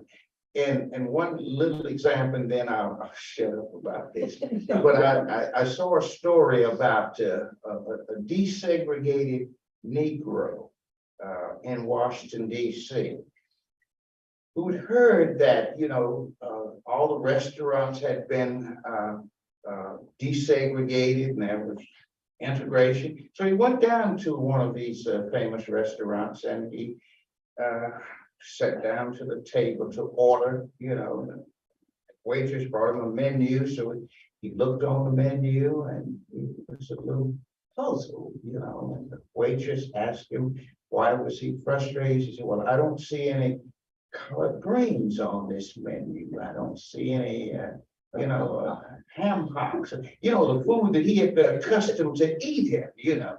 So eventually he just became so frustrated, he got up and took his napkin from under his chin and just left. So you folk aren't ready for integration, you know, because they had not included, you know, his part, you know, of food and culture and all, and that's what I say about, you know, the school integration process. You know, we've desegregated schools, you know, we made more headway there by the, you know, 1970s and all of that, but integration is still something yet to be achieved. So I just thought One step forward and two steps back. Yeah. Well, I'll share some experiences that I had with, when we look at national register property, there's what they call the 50-year rule, where we need 50 years to be able to understand textually events that happen. And with the civil rights being so recent, and we're now beginning to understand it and put that into historic context, being able as a historian to actually speak to those people were really cool. So when we were nominating the Standard Drugstore in Kinston, I had the opportunity to speak to some of those gentlemen who were there as teenagers at the sit-in and be able to touch history and talk to these people, where you read about in the book and there's one story, but to sit there and be able to ask them, were you scared? Did your parents know you were doing that? It was a different side of history that you really touched, and it was really, a really emotional part of history when you physically touch it and you have that connection. So it was really great for me. So. Well, you did an excellent job in doing the whole history of it, even going back before the Civil War, you know, looking at the history of schools, the development of schools in Hyde County. And that's a place you just don't stumble upon. You have to make a deliberate effort to go to one part of Hyde County. You know, last place before you jump off in the ocean. You know. I appreciate that. And at this time, I think, Dr. Bernard, you said you would move. Yes, I move the acceptance of this, I'll second. report. Okay, it's been moved and seconded. All in favor? Say aye. Aye. All opposed? Any abstentions? Okay. Ms. Josie? Yes. Madam Chair, just for the record, Ms. Ward, left. Please. Okay.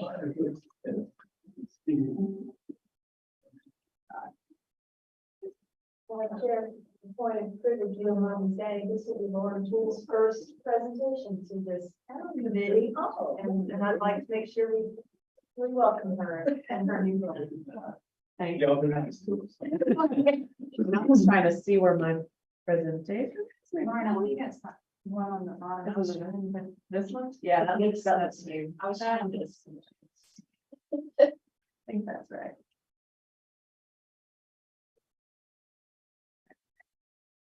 Right, so yes, I'm Laura Poole. I'm from the east, so I'm filling in for Kenneth Black. Unfortunately, can't be here today. I'll be presenting two nominations, the first being the Craggy Historic District in Buncombe County. So the district, as I said, is in Buncombe County. Excuse me if I can't say this properly. I'm learning all the names in North Carolina. It is within the Woodfin town limits, approximately 6 miles northwest of Asheville on the banks of the French Broad River. The district encompasses a small collection of residential, commercial, and industrial buildings and structures built following the construction of the Craggy Depot in 1904. Here we have an early picture of the depot. You can kind of see it in that bottom left-hand corner there, but next to the bridge. The district developed informally and incrementally as a result of the expanded transportation routes and industrial development along the French Broad River in the early 20th century. In 1904, the Asheville and Craggy Mountain Railway built a train trestle pictured here across the French Broad River in this location to connect its North Asheville leisure and freight lines to the southern railway lines that ran along the west bank of the river. A bridge carrying old Leicester Highway has crossed this river at the location since before the Civil War, and the current bridge was built in 1955 to replace this one here. In the decades following the establishment of the depot, the railroad stopped. Developed into a bustling hub and gathering place for residents from the rural surrounding area. So moving west-east through the little compact district here, it includes the Johnson store, which was a grocery store and the last resource built in the district in 1940, kind of when development stopped. You then have Redmond Hall, which was the hamlet's first formal meeting place and was the Oswego, I think that's how you say that, tribe number 57 of the Improved Order of Redmond, a whites-only fraternity organization incorporating Native American rituals to celebrate brotherhood. This is the Craggy Mill Company, which was a grist mill. The top left photo here is its current appearance. It's wrapped in Tyvek right now to protect the building, but the bottom right photo here shows you what it looks like underneath the wrap. So it is mostly intact and a lot of its original materials and form and things like that. This is the former Southern Railroad right-of-way, which, as you can see, where the railroad ran, you can see where the grist mill is in relation to it. This is the George Mayo House, originally built as a duplex, which will be visitors and travelers to Craggy.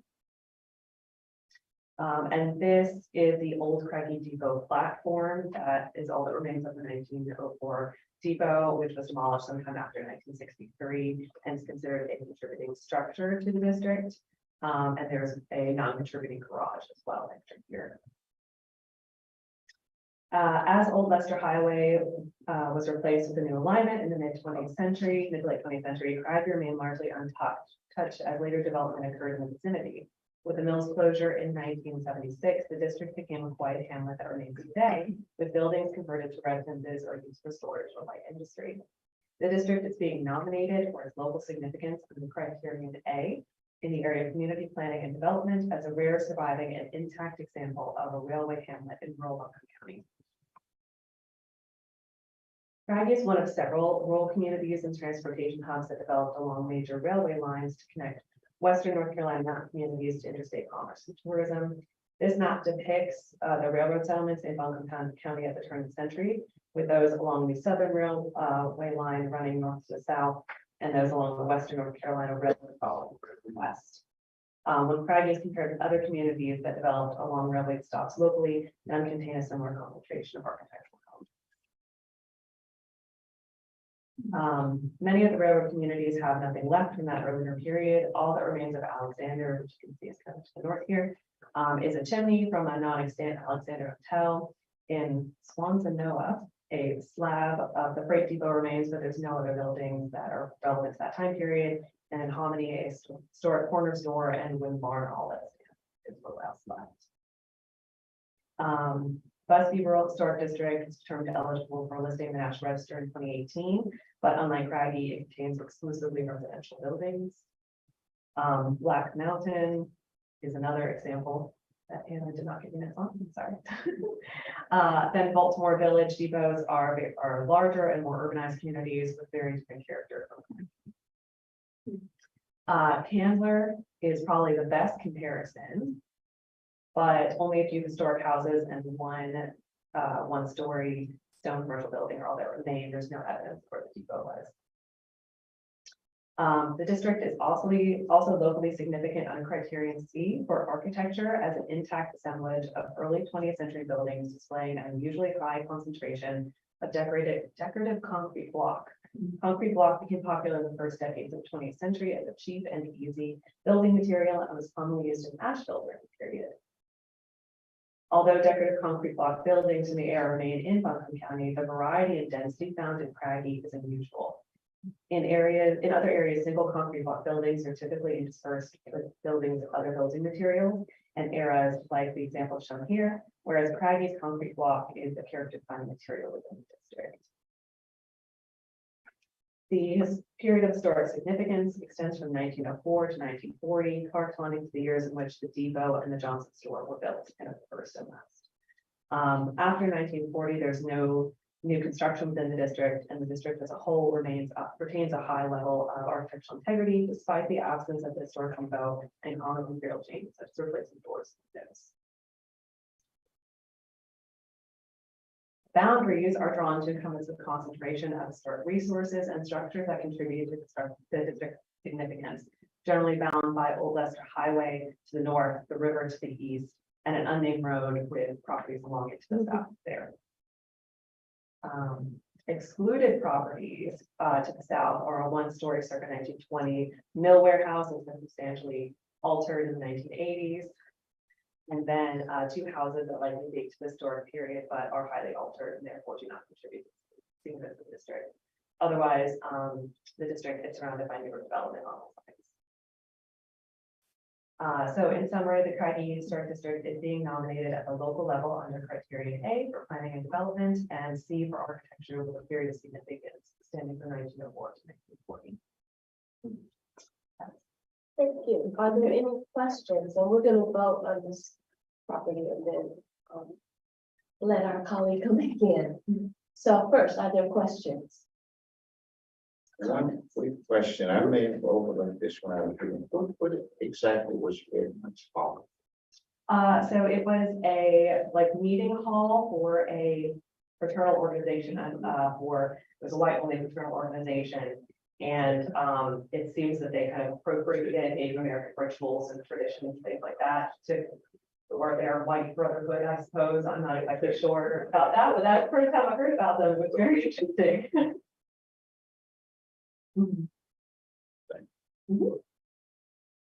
Any other questions that I can answer? Do that. No, you did well. Thank you. Great. So at this time, I'll entertain the motion.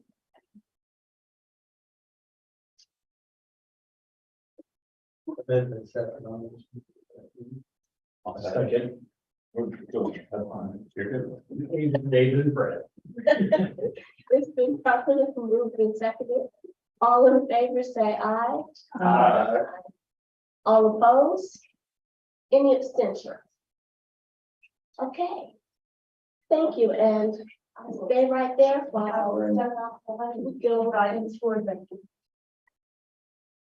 And once we can smell lunch, so. Once you are finished, and we know, then we'll break for lunch. Okay. This is a short one. Welcome back.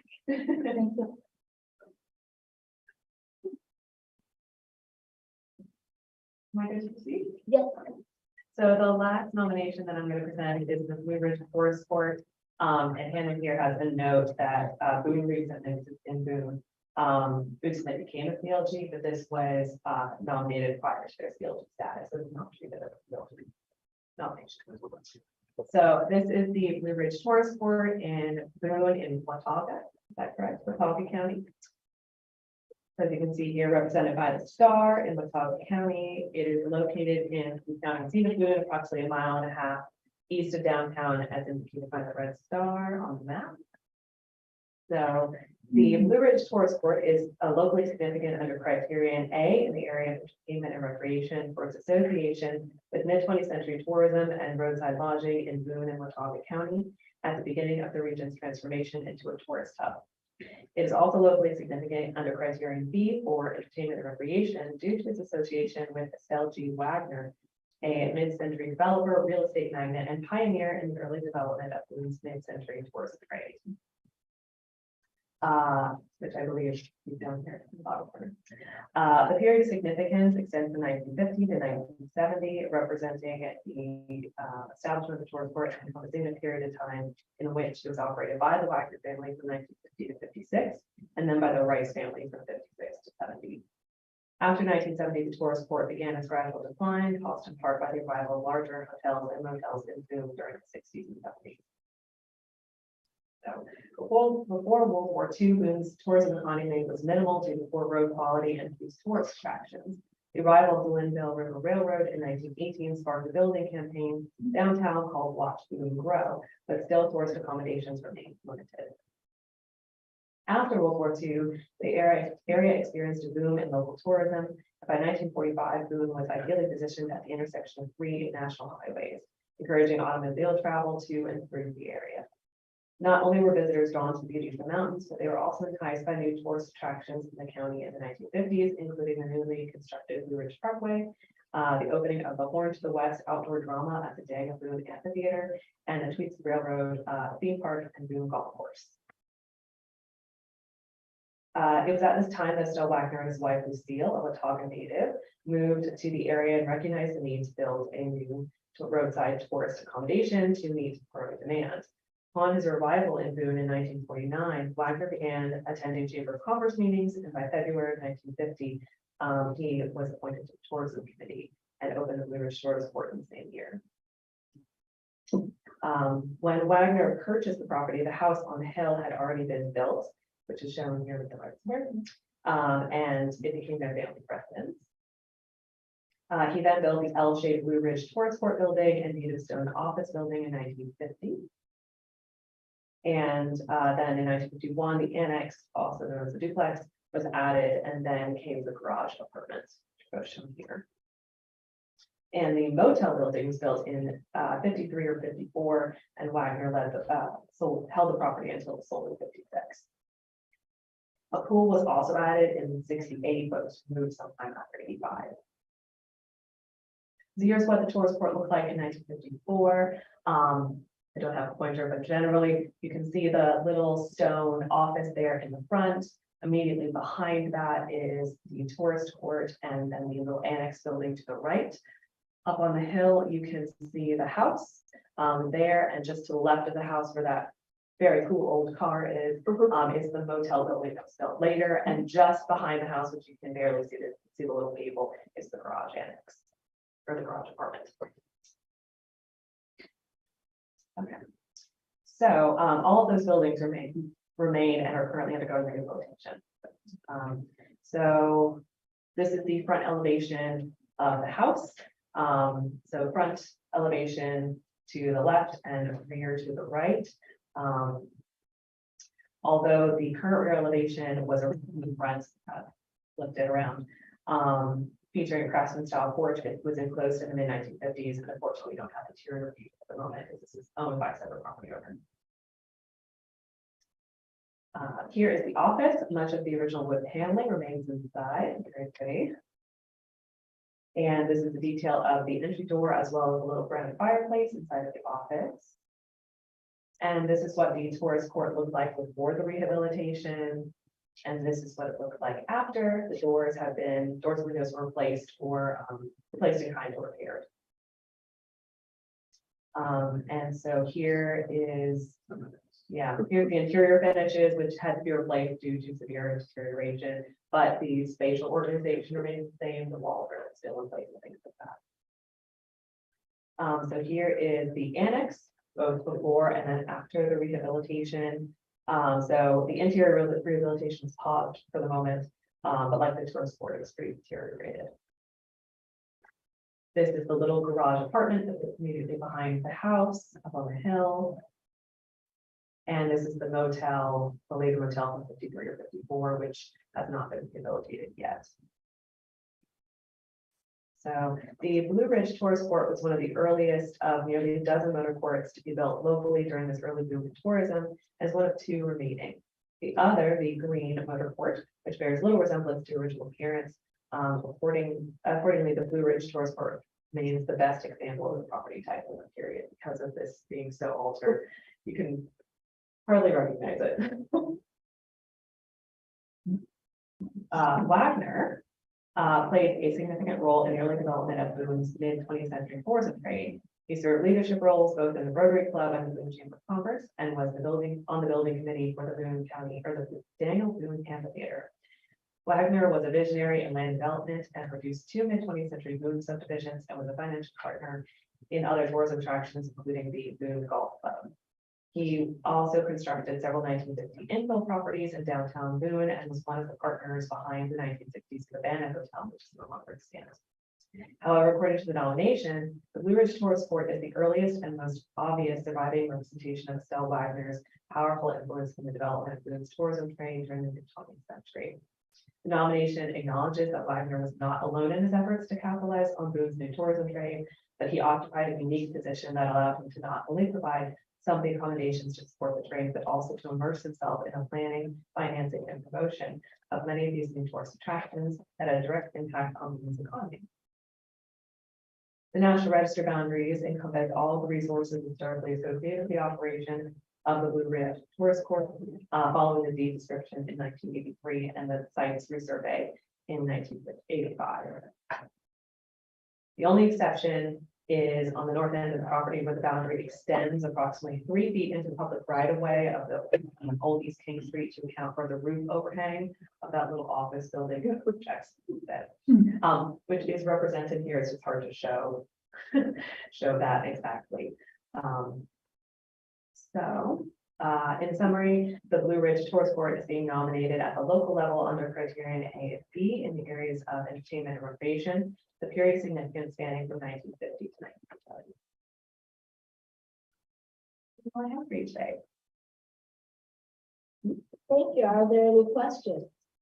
Just to clarify, so staff recommendation is to list it, and because the renovations have been in kind, and so it hasn't drastically altered the.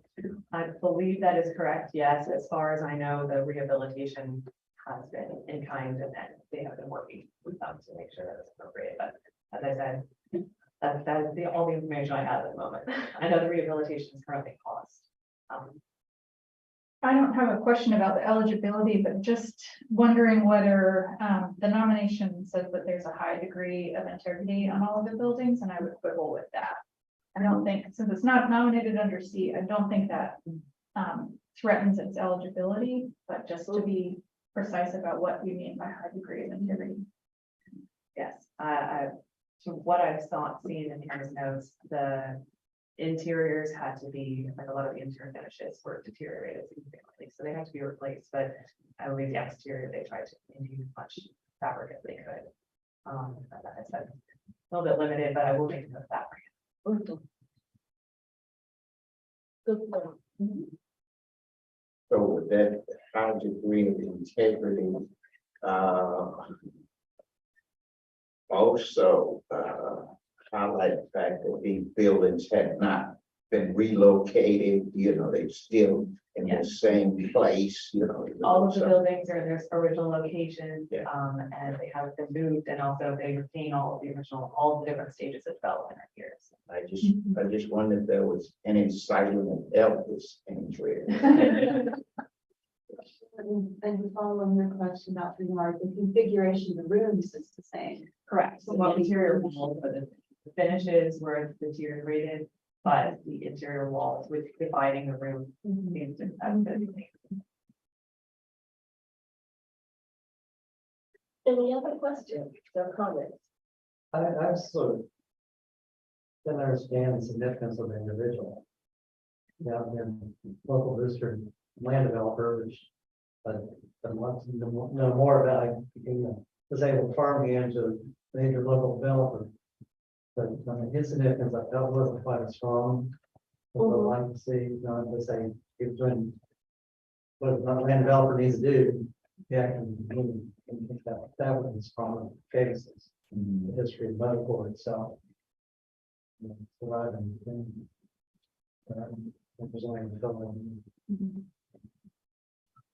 I think that's a good recommendation that if you do uncover or kind of think about how you want to position, like in the story and how the narrative is framed, because that is Already remember that. Any other questions? Brian? Well, if not, I will entertain a motion. So moved, Matt Jorgensen. So the motion. The motion to approve listing of the Blue Ridge Tourist Board.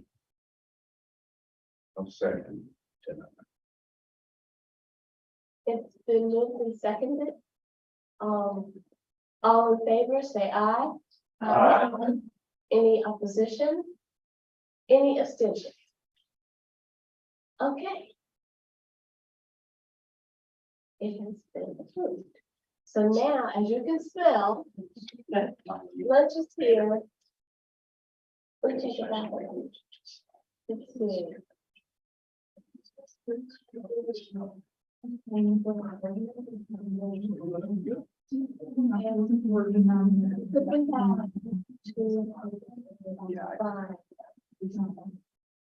Okay, what we are anticipating is to break now until 1 o'clock, time to get lunch. We're looking at the remainder of the study list application. We should be through by 2 and change. This is refreshing. I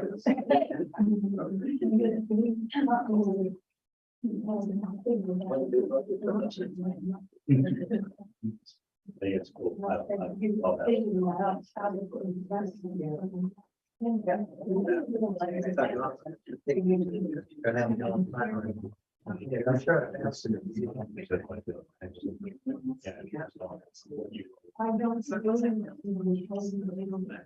All in all. Exactly.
Oxford was, stated, which I was vaguely familiar with a lot of this stuff. I coordinated the survey that came before the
for you. Okay, thank you, Dr. Christie.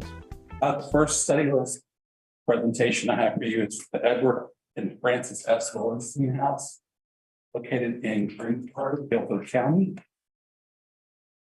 Right in the heart of Guilford County. And it sits near Irving Park. Edward Lowenstein's design experiments with space perception and use, storage, lighting, materials, and design philosophies took their most robust form in Lowenstein's own house. Built in 1954, the Edward and Francis S. Lowenstein House is situated on a large landscape lot in Greensboro's Irving Park neighborhood.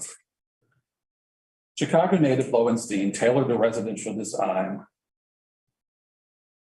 to suit his modern sensibilities, as well as his wife's more traditional tastes, interiors, furnishings, and finishes. According to the cellulose application, Lowenstein more completely demonstrated the influence of Frank Lloyd Wright's connection to the land, Walter Gropius's Bauhaus ideals, and Mies van der Rohe's premise for clean, uncluttered living. The house is featured in the New York Times Magazine in the June 1955 issue, and the house remains an archetype of his personal style and design approach. After moving to Greensboro in 1945, following his military service in World War II, Lowenstein set about establishing clientele both within and outside Greensboro's Jewish community. Thanks in part to his wife's family connection, textile magnate Cohn family, as well as his Bachelor of Architecture degree from MIT. From 1946 to 1952, Lowenstein secured design commissions for residential and commercial projects that redefined Greensboro in the post-World War II period. Eventually partnering with Robert A. Atkinson Jr. in 1953, their firm produced more than 1,600 commissions, 1/3 of which were residential. Lowenstein and Atkinson also demonstrated their commitment to the community by hiring the first African-American architects and design professionals, including William Street, who's also a classmate of Lowenstein's at MIT, and he eventually joined North Carolina A&T's faculty. The late W. Edward Jenkins and Clinton E. Gradley, all of whom went on to establish prolific architectural careers in North Carolina and beyond. So this is the outside, looking at the front entry, which you can kind of see the doorknob, the round doorknob there on the right-hand side slide. That's a really cool picture. So there's the sculpture facing the entry and then looking out from the entry, and that is the circular carport that we're facing. Going to take a couple shots on the outside.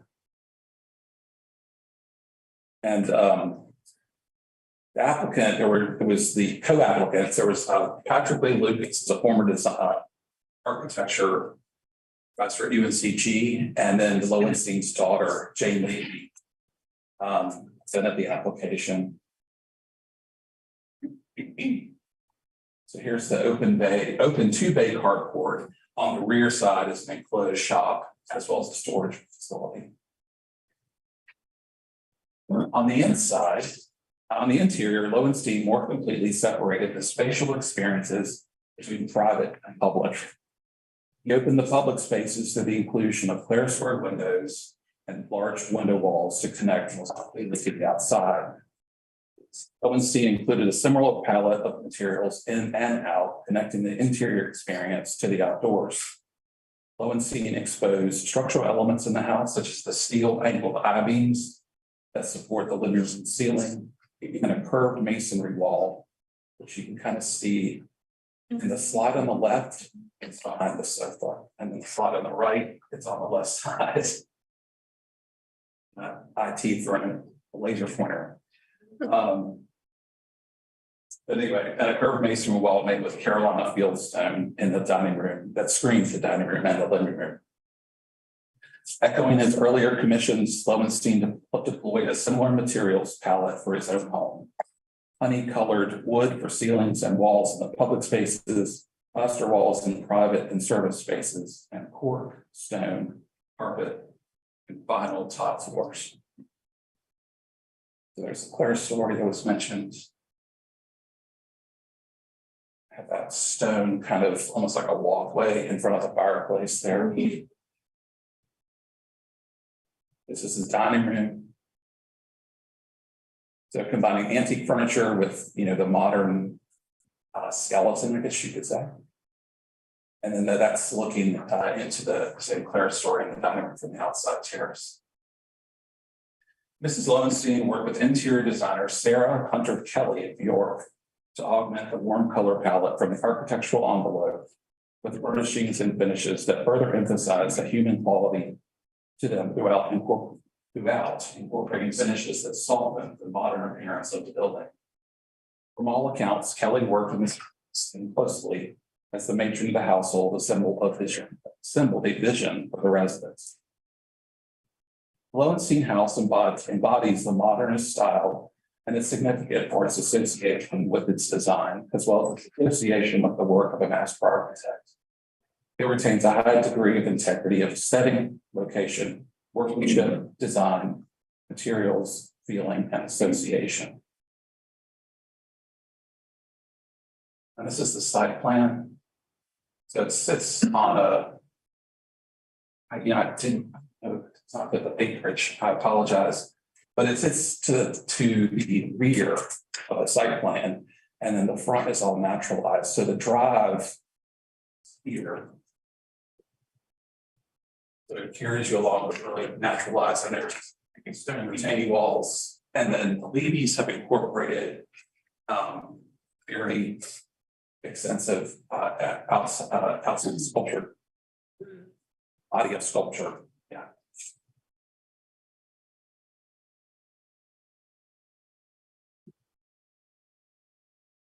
But this is where Lowenstein kind of separated the public from the private spaces. It's like all of the bedrooms, all the baths are on one end of the house, whereas the public spaces and places to entertain guests and whatnot, they're on the other side. And then you can kind of see, just to kind of give you some perspective.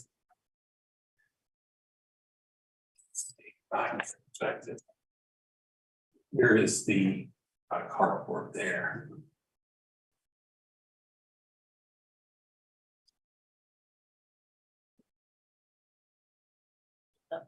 This is Lowenstein on the left, obviously.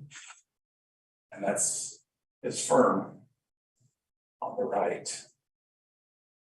Staff recommends the Edward and Francis S. Lowenstein House eligible for the National Register of Historic Places under criterion B for its close association with architect Edward Lowenstein. And it is the property with which he is most personally associated in criterion C for its design. I don't want to take questions now, but I have one more. I'm going to present that.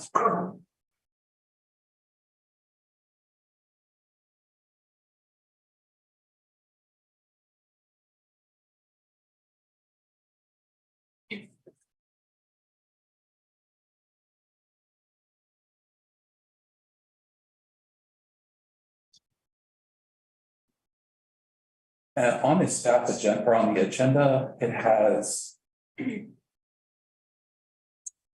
new study list applications for Orange County.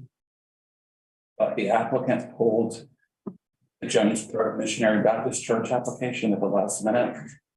So we won't be hearing about that today.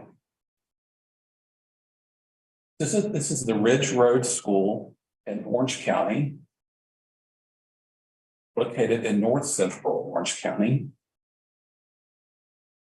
And in Beth's honor, we have a soil map on the right. And Orange County, of course, is there on the left map in red. This is the proposed study list boundary for the school.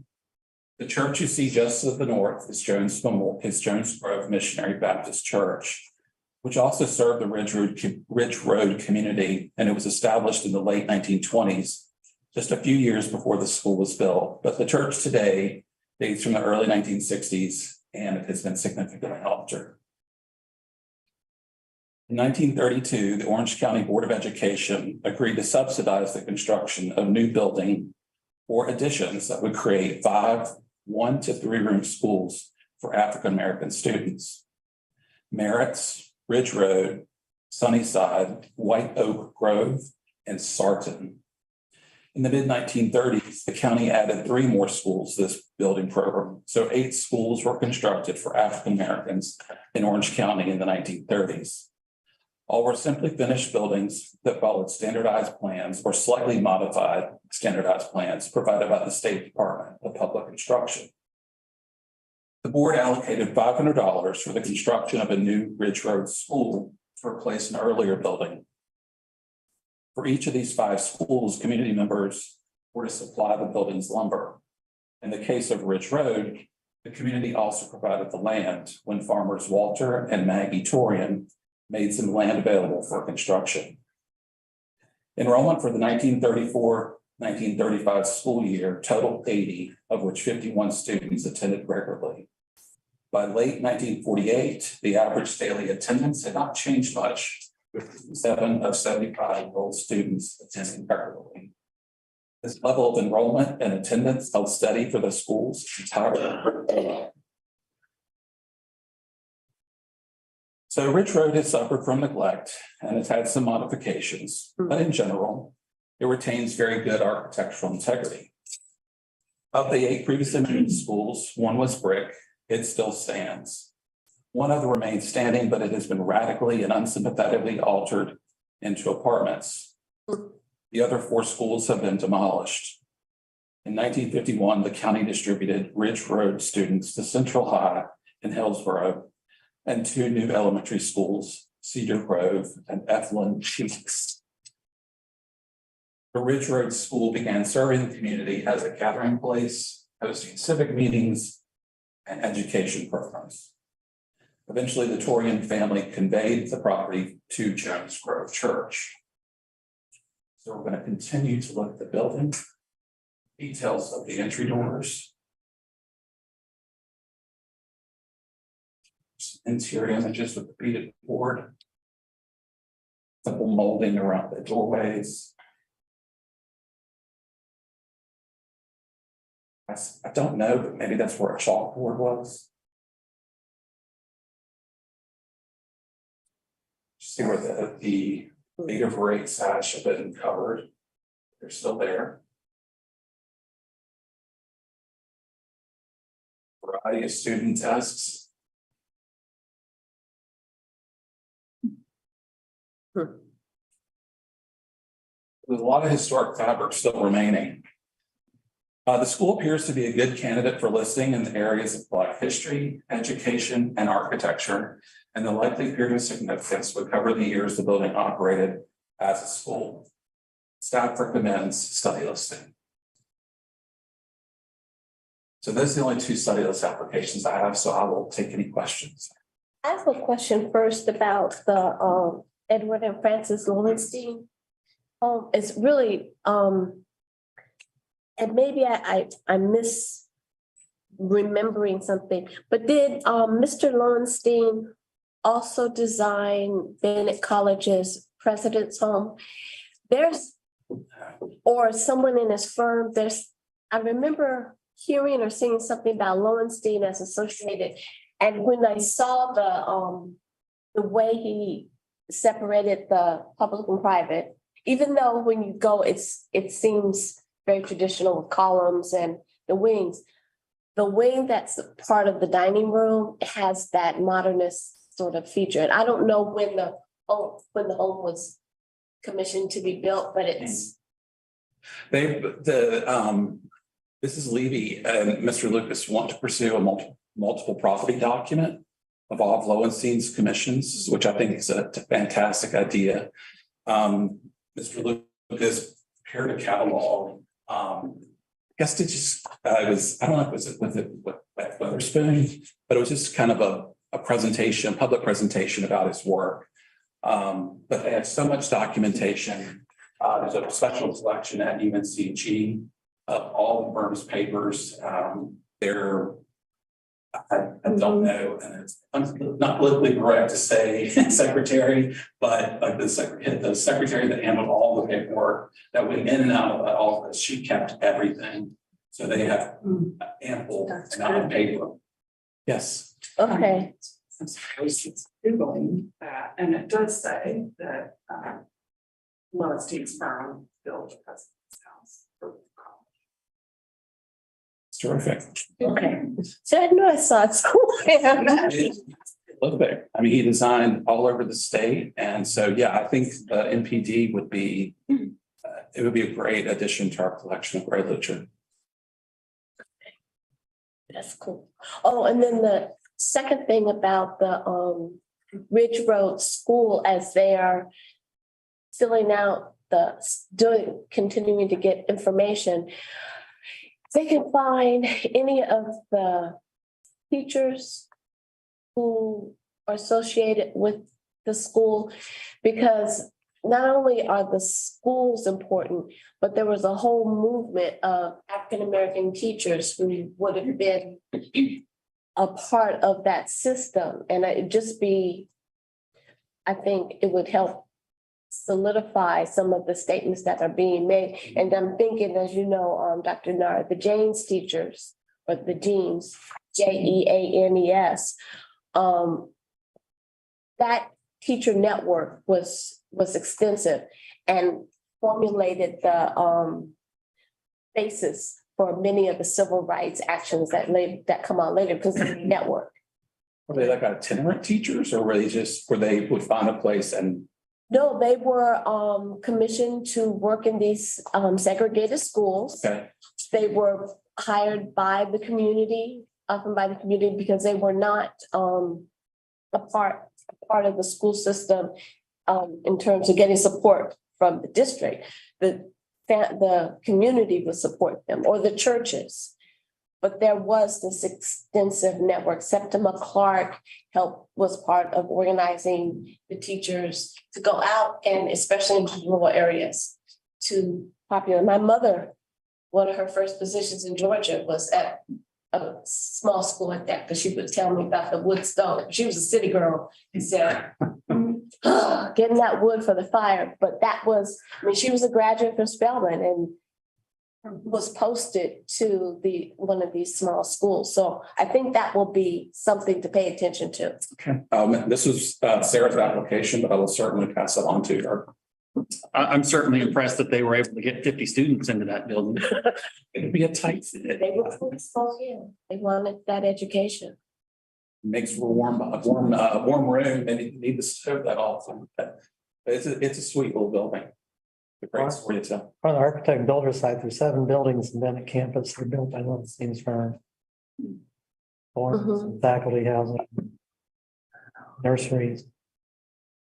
They have a strong connection there. See, it was not part of my orientation when I came to Bennett to talk about who actually built the buildings. And so, but probably after the fact, try to understand. I think it needs to be talked about more.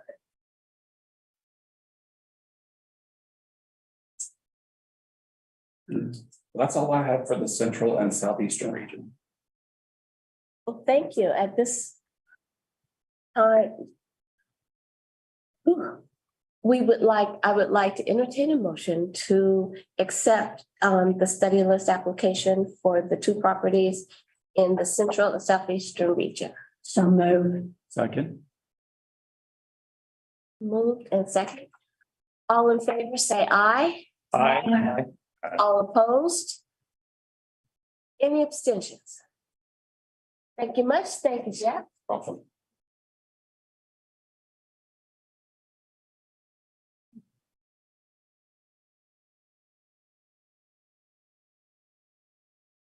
Nice to see everybody's still awake after lunch. Coffee helps. Yes, This does the air conditioning. Yes. All right, so we have one study list application from the east, the Adam B. Etheridge House, which is also known as the Augustus Etheridge House. And The property is located on Roanoke Island and is situated northwest of the town of Manio. House sits on a 5.09 acre parcel that is surrounded by modern residential development. And as you can see from this 1947 aerial, the house was once the center of a much larger farm that in 1860 actually encompassed about 125 acres. This application was submitted on behalf of the Outer Banks conservationists who own the property, and they wish to have it placed on the study list and eventually listed in the National Register. And in the application, they say due to the increasing scarcity of intact 19th century farmhouses on Roanoke Island, and they also have concerns about the Dare County Airport's interest in expanding the airport property. And as you can see, the airport lies directly to the south. So the airport actually owns an adjacent parcel. So the airport owns all of this and all of that.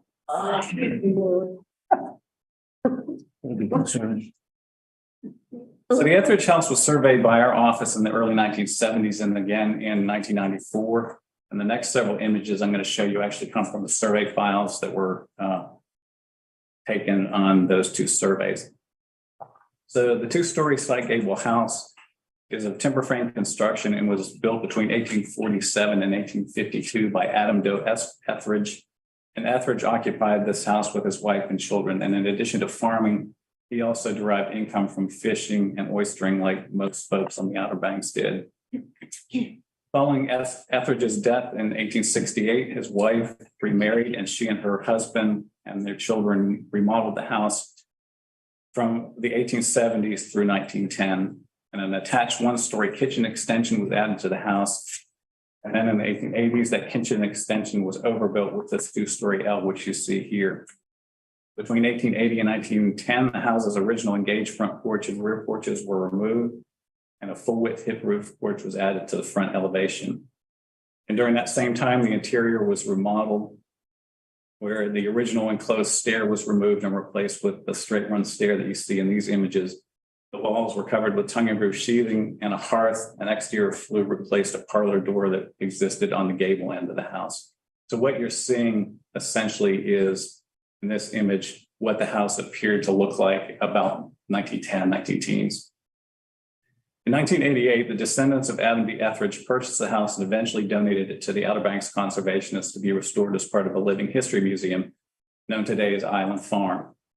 The analysis of the house and preparations for its restoration began back in 1999. While no written restoration plan was created, the organization consulted with architectural historians and professional restoration consultants regarding the house's evolution and how to best restore the building. And it was decided at that time to restore the building to its 1850 appearance, which would then allow it to serve as a centerpiece of a museum that would interpret the island's mid-19th century agrarian past. So it's really a living farm museum is what they have. In 2000, the restoration, the later 19th and early 20th century additions and changes, which were not in the best conditions, were carefully removed. And the removal of the post-1852 materials are essentially eradicated all later changes made by Adam Etheridge's widow during her occupancy in the house, and then all changes made by their son Augustus Etheridge and all later Etheridge descendants. Hence the reason we're referring to it as the Adam B. Etheridge House. The remaining physical evidence provided solid evidence for the form, appearance, and missing original features. So there's very little conjecture as to what the restored appearance of that building should be when they took it back. And I did speak with the architectural historian who assisted with the building analysis and advised the organization on the restoration. And he indicated that there was certainly more than 50% and as much as 70% of the original fabric that remained when they peeled away these later changes. So for things like the chimney that they ended up having to reconstruct, that they didn't have solid evidence for, they based that on photographs of similar chimneys that were on Roanoke Island. So what I'll show you now is what the building looks like post restoration. So this is kind of the setting with the airport property would be back behind us, and behind me would be 264, the main road on the island. This is the front elevation. As you can see, they restored that porch that had the little room on it. They did have some window sash left to model the 6/6 windows on. That's the reconstructed chimney that you saw. And so the front and rear porches really were kind of identical. This is the side elevation. And it's unusual to have this door on the gable end that came out from a parlor room. And that's the one that I described that later was infilled with a concrete block flue during the later changes that were made to that house. This is the rear elevation, again, similar porch configuration. So they had evidence for that porch with the rafters and stuff going into the structural framing members. This is the front door. As you go in, had a center hall plan, which they had to reconstruct the partition walls for that hallway. And to the left, you can see the corner of that reconstructed enclosed stair. And then the door with the dog that's looking out that parlor room out into the yard. The frame of that building originally was whitewashed, and then there were later sheathing in some areas put in, and you can see they did a good job of differentiating what was the old and which is the new. So all that wall material is new. You can see some of that exposed framework. And this is upstairs, so you can see in both these images that enclosed winder stair that they put back in, and then a partition wall on the second floor. So there's the before and after. So other than the house, the only remaining historic features on the property are the Etheridge Cemetery, which has earliest Etheridge family. So Adam Etheridge is in there, his son Augustus is in there, the wife, the kids, they're all there. And they also have this incredible heritage tree. So those are the only two other historic features on the property. So as part of the development of the museum's interpretive scheme, a complement of domestic and agricultural outbuildings were constructed on the site starting about 2000 to 2003-04. And these buildings are based on historic photographs of outbuildings on the island and conjecture about the types of outbuildings that may have existed on the property. And that conjecture is based on the agricultural census records that relate to the Etheridge family. They did do archaeological testing on the property. And I've not seen the archaeological report based on my conversation with one of the archaeologists. It does not appear that the placement of the new outbuildings are based on the archaeology. And I'll show you those new outbuildings now. So Adam Etheridge had 5 slaves, one of which was Christina Chrissy Bowser, who continued to live on the property into the 1910s. And this is a photograph of her. And the building you see in the background is assumed to be Chrissy's quarters on the Etheridge farm. And as such, an enslaved person's quarters were constructed to interpret a slave dwelling. So that's one of the new buildings.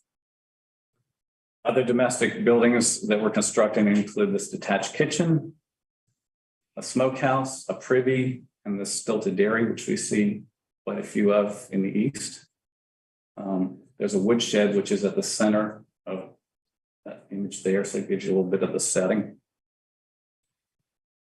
To interpret the agricultural component of the site, this 19th century double crib lawn barn was dismantled and moved to this site from Johnston County and reassembled. And I don't know if there's any type of precedent for this type of barn on Roanoke Island, but it's an old barn that's came a long way to the beach. Other agricultural outbuildings that were constructed include a combination shed, chicken house, and a corn crib.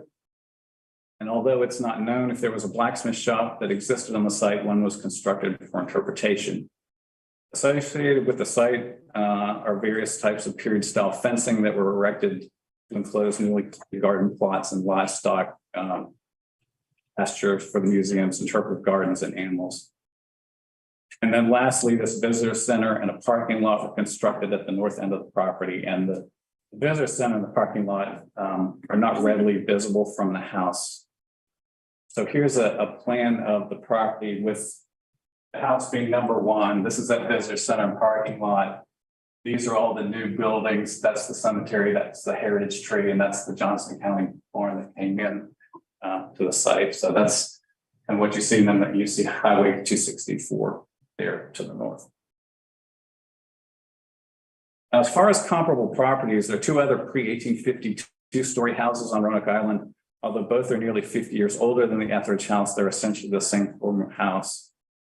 The first is the Doheyman Drinkwater House, which is known as Drinkwater's Folly, and this is shown as the dark structure in the foreground. Those houses aren't connected. It's just, you could only find one image of this from Google Street View.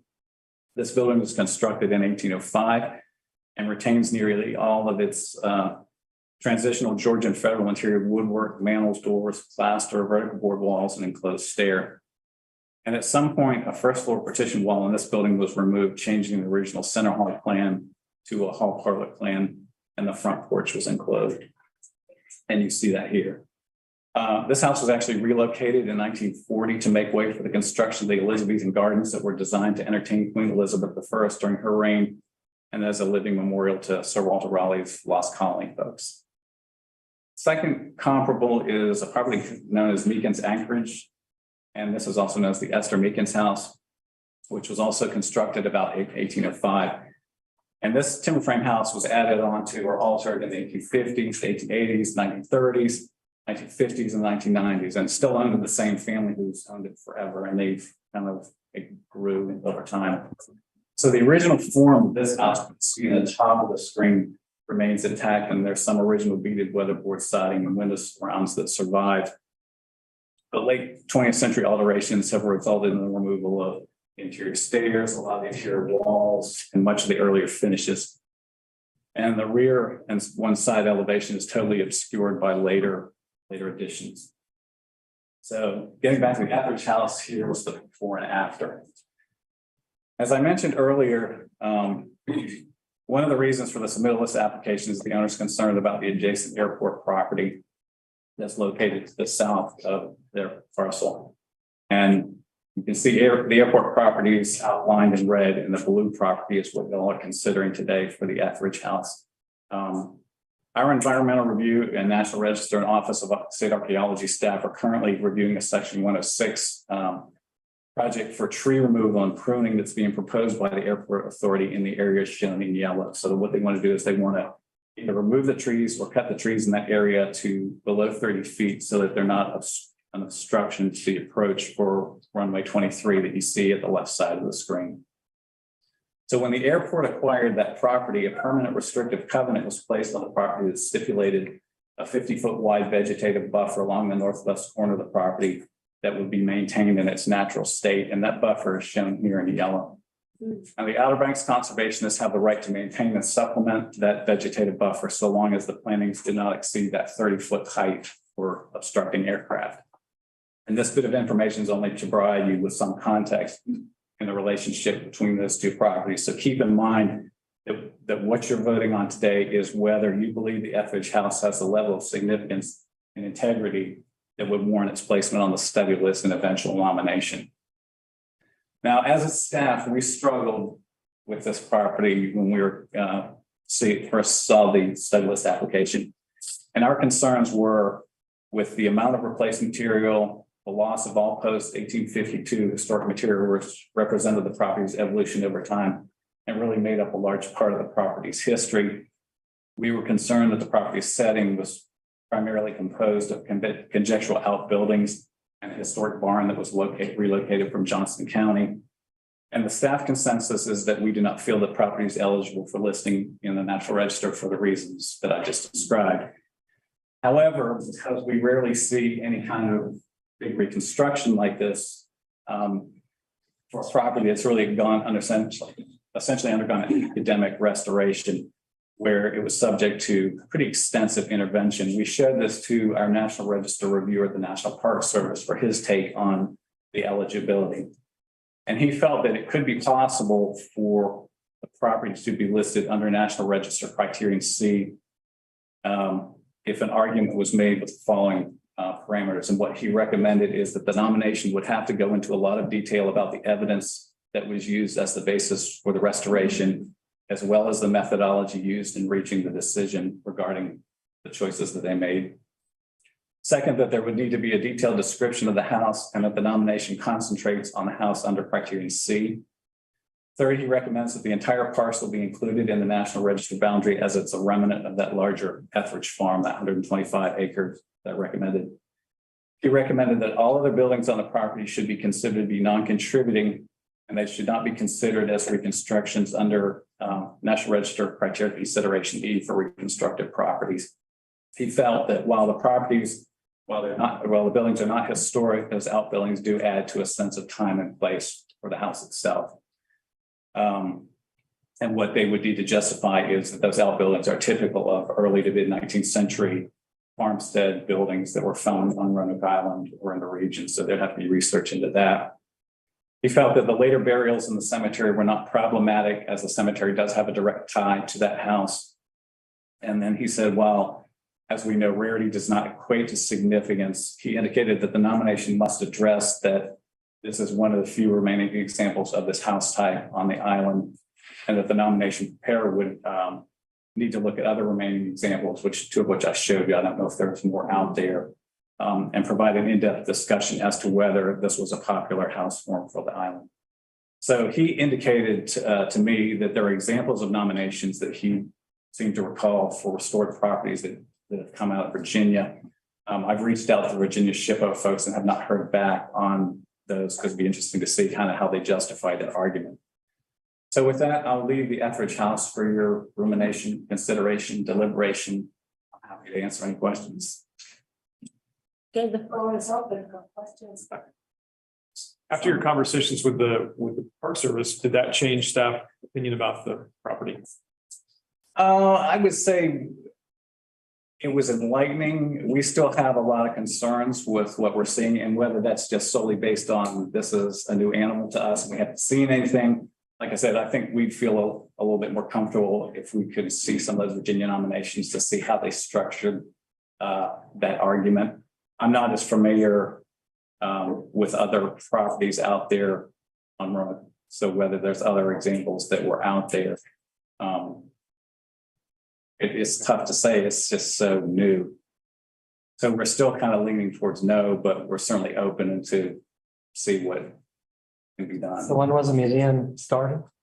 They acquired the property in '99, and the restoration was done between 2000 and about 2004 on the house, and the outbuildings were constructed in the business center. Did you look at the old Salem National Landmark? So Old Salem National Landmark? we haven't looked at that, but that'd be. 2016, and that was a big argument back and forth with the Park Service. They only did them as a later contributing to the museum, Right, not to the historic character. right. Even though they're all documented and archaeologically confirmed. and all that. Do you know what the period of significance for the museum aspect of that was? All that started in 1950. All right, so they could argue that. Yeah, that's with this, that's the other thing, the museum's so new that, because we had discussed that as well, is it something? that- They would not accept reconstructed building contributing to the time period to which they're reconstructed. Right, They said they're only contributing to the period during the museum's operation. So that, yeah, these, I'm saying the same standard. right. They did 2013 building is contributing to landmark. Right.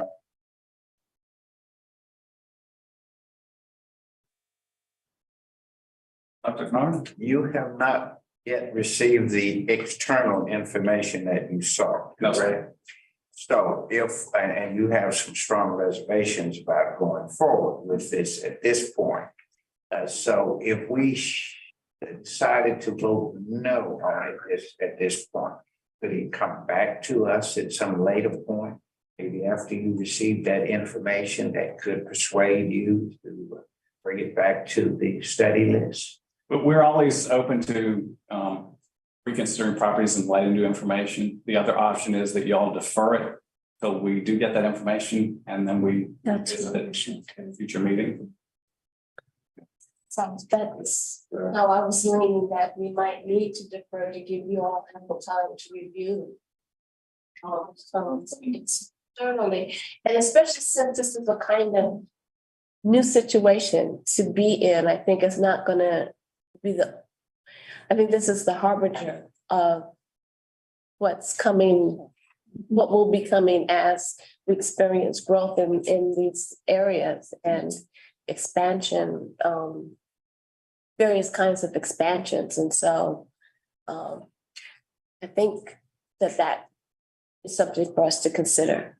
The organization is pretty commended because they did do a very thorough job investigating. So the folks that they had working with them are people we've worked with for years, you know, for architectural historians, and the restoration contractor is one that we worked with for years. So they had there was a little conjecture as to what they put back. It's just.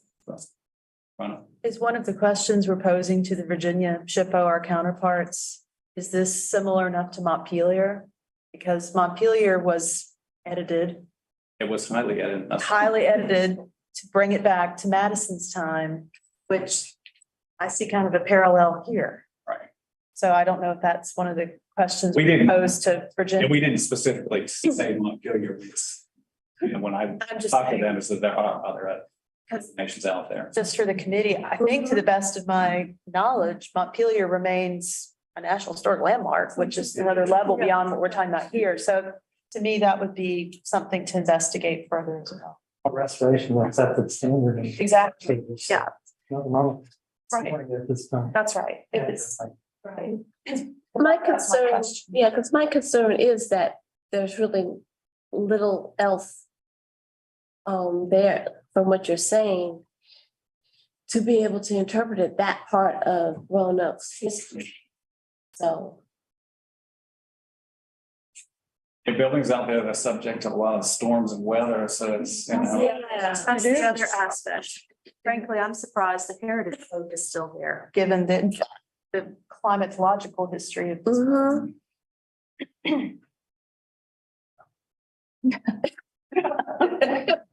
Let's not jinx ourselves, right, Mr. Bellis? So, I would entertain a motion to defer until our June meeting. If that is the will of the body. So moved. I'll second that. All in favor? Aye. All opposed? Any abstentions? So thank you. Thank you. And I know it means a little extra work for That was a y'all, little bit long-winded, but. No, that's good. but It's no. it's we always appreciate nice to have a little challenge to do some mental gymnastics. it. Yes.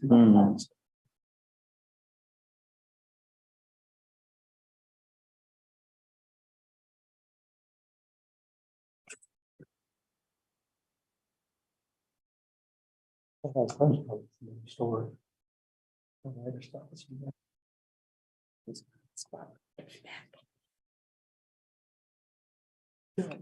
This is in her anyway. yeah.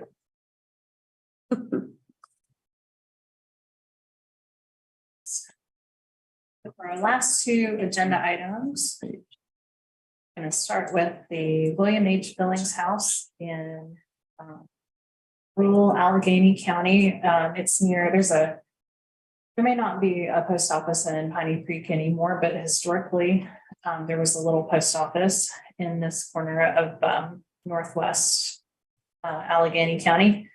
And the house was built in 1898. It's a two-story L-shaped dwelling under a cross hip roof. And as you can see, it has this really notable and prominent full height gable porch. Borrowed some recent photographs from the MLS so that you can see what the property looks like from a drone. And then also so you can see, well, hold on, I'll get right back to that. This is the location of Allegheny County, of course, in the state, and this house is just a few miles from the Virginia line. In fact, I had to drive up into Virginia to turn the car around to get back down and headed home. And then there's those other realtor photos I was looking for. So you can see that the house is, it's really out there. It's on this beautiful rolling plateau within the Appalachian Mountains. And it sits in the bend of this long dirt road that's a good distance from any paved highway. So we first surveyed this house in 1976 during a reconnaissance survey of the New River Valley, which covers both Ashe and Allegheny counties. The house has not changed on the exterior or the interior since it was surveyed in 76. And at the conclusion of that survey, David Ford Hood wrote that the Billings House is particularly representative of the architectural character of domestic building in the New River Valley at the turn of the 20th century, exhibiting the building form and ornamental woodwork used at a time when changes in farming technology and increased access to distant markets via new railroad lines had brought about unprecedented prosperity among the local agriculturalists. And so we've essentially moved from a time where the New River Valley was so isolated that the majority of folks were still living in log houses, some of which would have been cited. We've moved from that into this new era of a more nationally popular, recognizable style, with, of course, the big caveat that nationally popular is coming about 25 years late to the New River Valley. The house was constructed by William Horace or Horatio. The historic documents differ on his middle name. He was one of the richest farmers in the New River Valley because he owned at least 1,200 acres of land, including the 8 acres that's still associated with the house. But really what he had primarily made his money doing is as early as 1888, he had permission from our state treasury department to market as medicine a high-proof liquor supplemented with wild cherry, mahogany, and dogwood barks.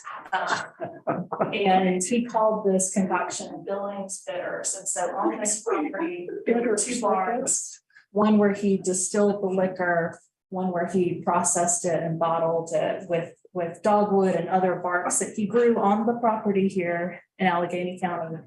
By 1903, the primary ingredient was no longer liquor, it was vinegar. But of course, vinegar is just deteriorated liquor. So he was still, he was still making the whole thing on the property. He's just letting his corn math linger a little longer on the property.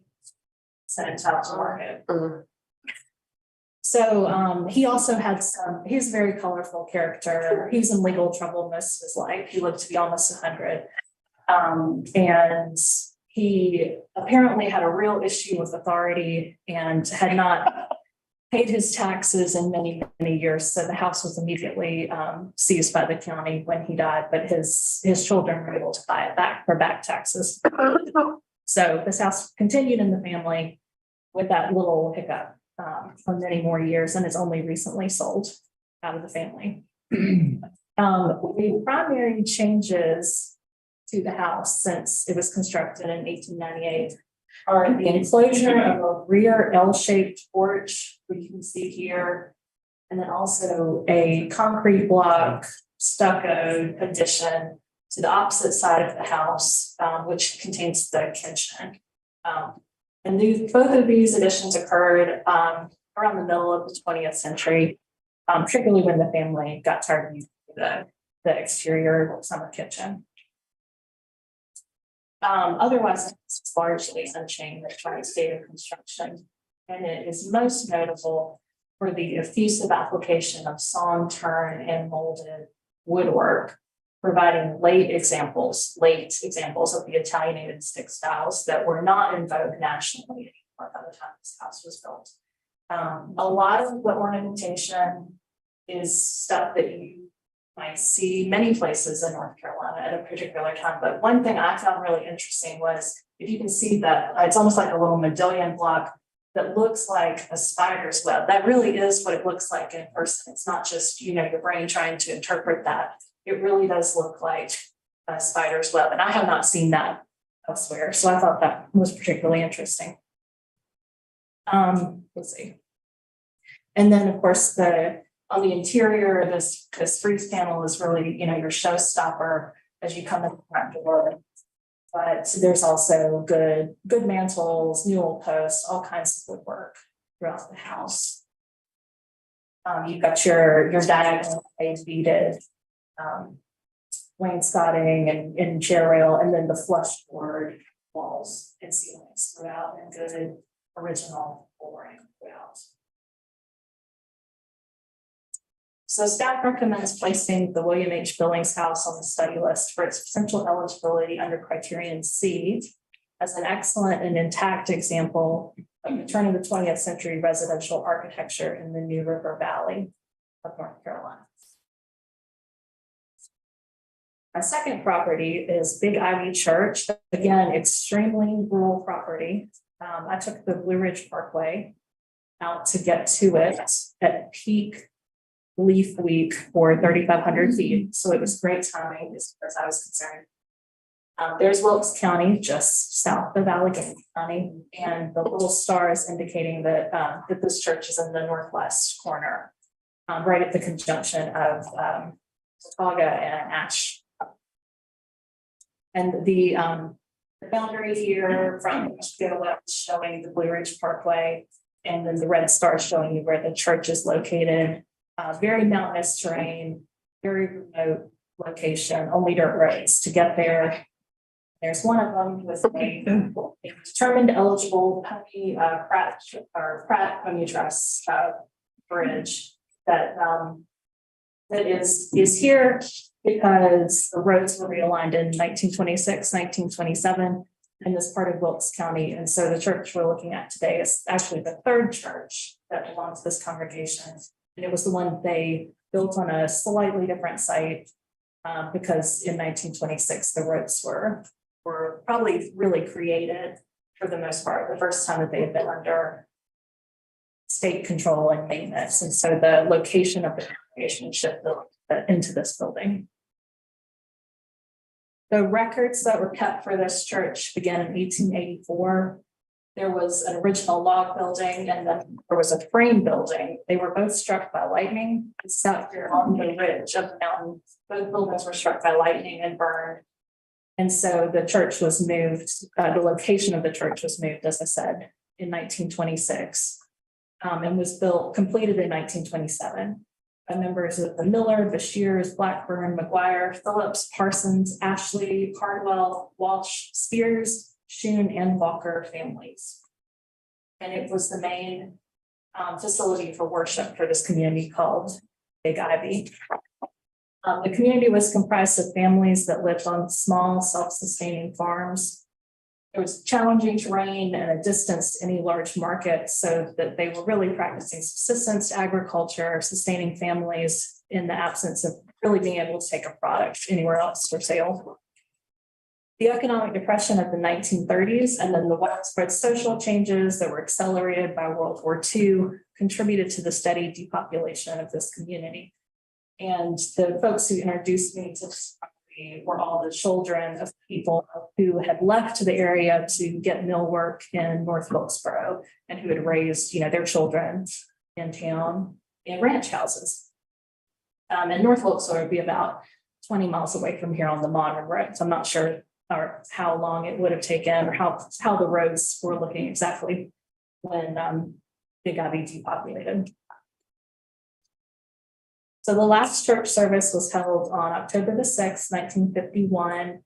At that time, Odell Bashirs was acting as the church clerk for about 4 or 5 people who were still attending services. And Mr. Bashirs ended up being the last person who lived on the mountain, and he got to be very elderly, so he moved to nearby Pearlier, which is really a wide spot in the road in this part of the county in the early 1950s. This church and a school that's no longer standing were at the heart of the mountain community. The one-room school was sold by the Board of Education when there were no children left to attend it, and it was dismantled. And the materials were taken down the mountain and used to construct some buildings near Wilkesboro in the 1950s. The church sat vacant for roughly 40 years until the late 1980s, when descendants of the Big Ivy community began holding an annual family reunion and a homecoming service on the second Sunday in September. And they've continued to do that every year, with the exception of the first COVID year. They did not meet. But about 75 to 100 people attend every year. This picnic shelter was constructed in 1988 when they started having homecoming, and folks who have children, descended from this community often like to use the church as a wedding venue as well. The church and also on the site, there are 2 former privies, now pit toilets that support the annual homecoming meeting. The church has a simple front gable form with a pyramidal roofed belfry, and its interior is finished in a manner that reflects its construction by farmers who were donating their precious spare time rather than specialized builders or carpenters. The interior is clad in beaded siding, and the church has a sloped ceiling with a three-sided apse to the rear of the pulpit. On the exterior, vinyl siding was installed in 1993. And the wood windows of the church have been replaced with vinyl sash. That happened in 2003. They do have the correct 2/2 sash pattern, but they are the vinyl material now. So because of the impact that these replacement materials have had on the integrity of a very simple building, we do not recommend placing Big Ivy Church on the study list using a criterion C argument. However, we again consulted with Jim Gabbert at the National Park Service following our staff review meeting. And he suggested a path forward under criterion A for social history. So our recommendation today is to place Big Ivy Church on the study list due to its potential eligibility as a property that is best able to represent an isolated agricultural community that dispersed following World War II. Those are my presentations. Thank you. Are there any questions? We know if the window size has changed at all? I don't think so. On the interior, it's the trim molding is as it should be. And also the windows, again, because these were not buildings tradespeople. The windows are very good. Everything is just a little bit homemade. Is the wood siding intact under the vinyl? That I do not know for sure, but they indicated that it should be there. The folks I met with, I'm not sure that folks I met with were personally responsible for the vinyl application.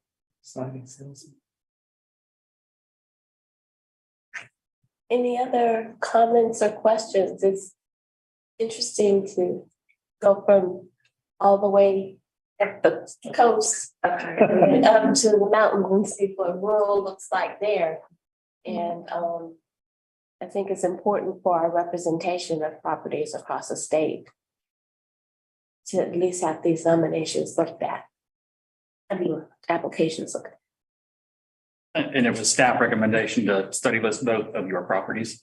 Yes, straight C for architecture for the Billings House and A for social history per recommendation from NPS staff for the church.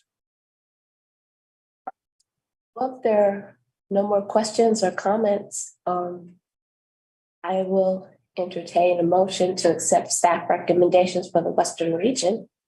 I will move to put on the study list the William H. Billings House and Big Ivy Church as recommended. I'll second. Thank you much. All in favor? Aye. All those who oppose? Any abstentions? Okay. Wow, we're at 2:02. It's amazing. So I want to thank staff very much for giving us the kind of overview, or back to y'all, but the kind of overview that we need to edge through the nomination. And I also would like to remind all of us that this work that we're doing, the nomination forms and the study list forms are used by people to inform themselves about the history of our state. And so the diligence that y'all are taking and thoughtfulness is appreciated. And I just urge you to continue to know that these documents are not just going up to the National Park Service, but being used across the state for the history that may or may not be taught. So at this, Ramona, do you have anything else that needs to be covered? We have plenty of refreshments. If you need something to guide you over till you get home, please feel free to partake, and just thank everyone very much. We had almost a full house today, so thank you again for all your time that you're volunteering to this. We very appreciate it. Motion to adjourn? Yes, I will call for that motion. Second by Dr. Nard, all in favor, Rousey, Aye. Aye. Sometimes. I don't think there's any nays or abstentions. Thank you all so much. Thank you. Yeah. Thank you, Madam Chair.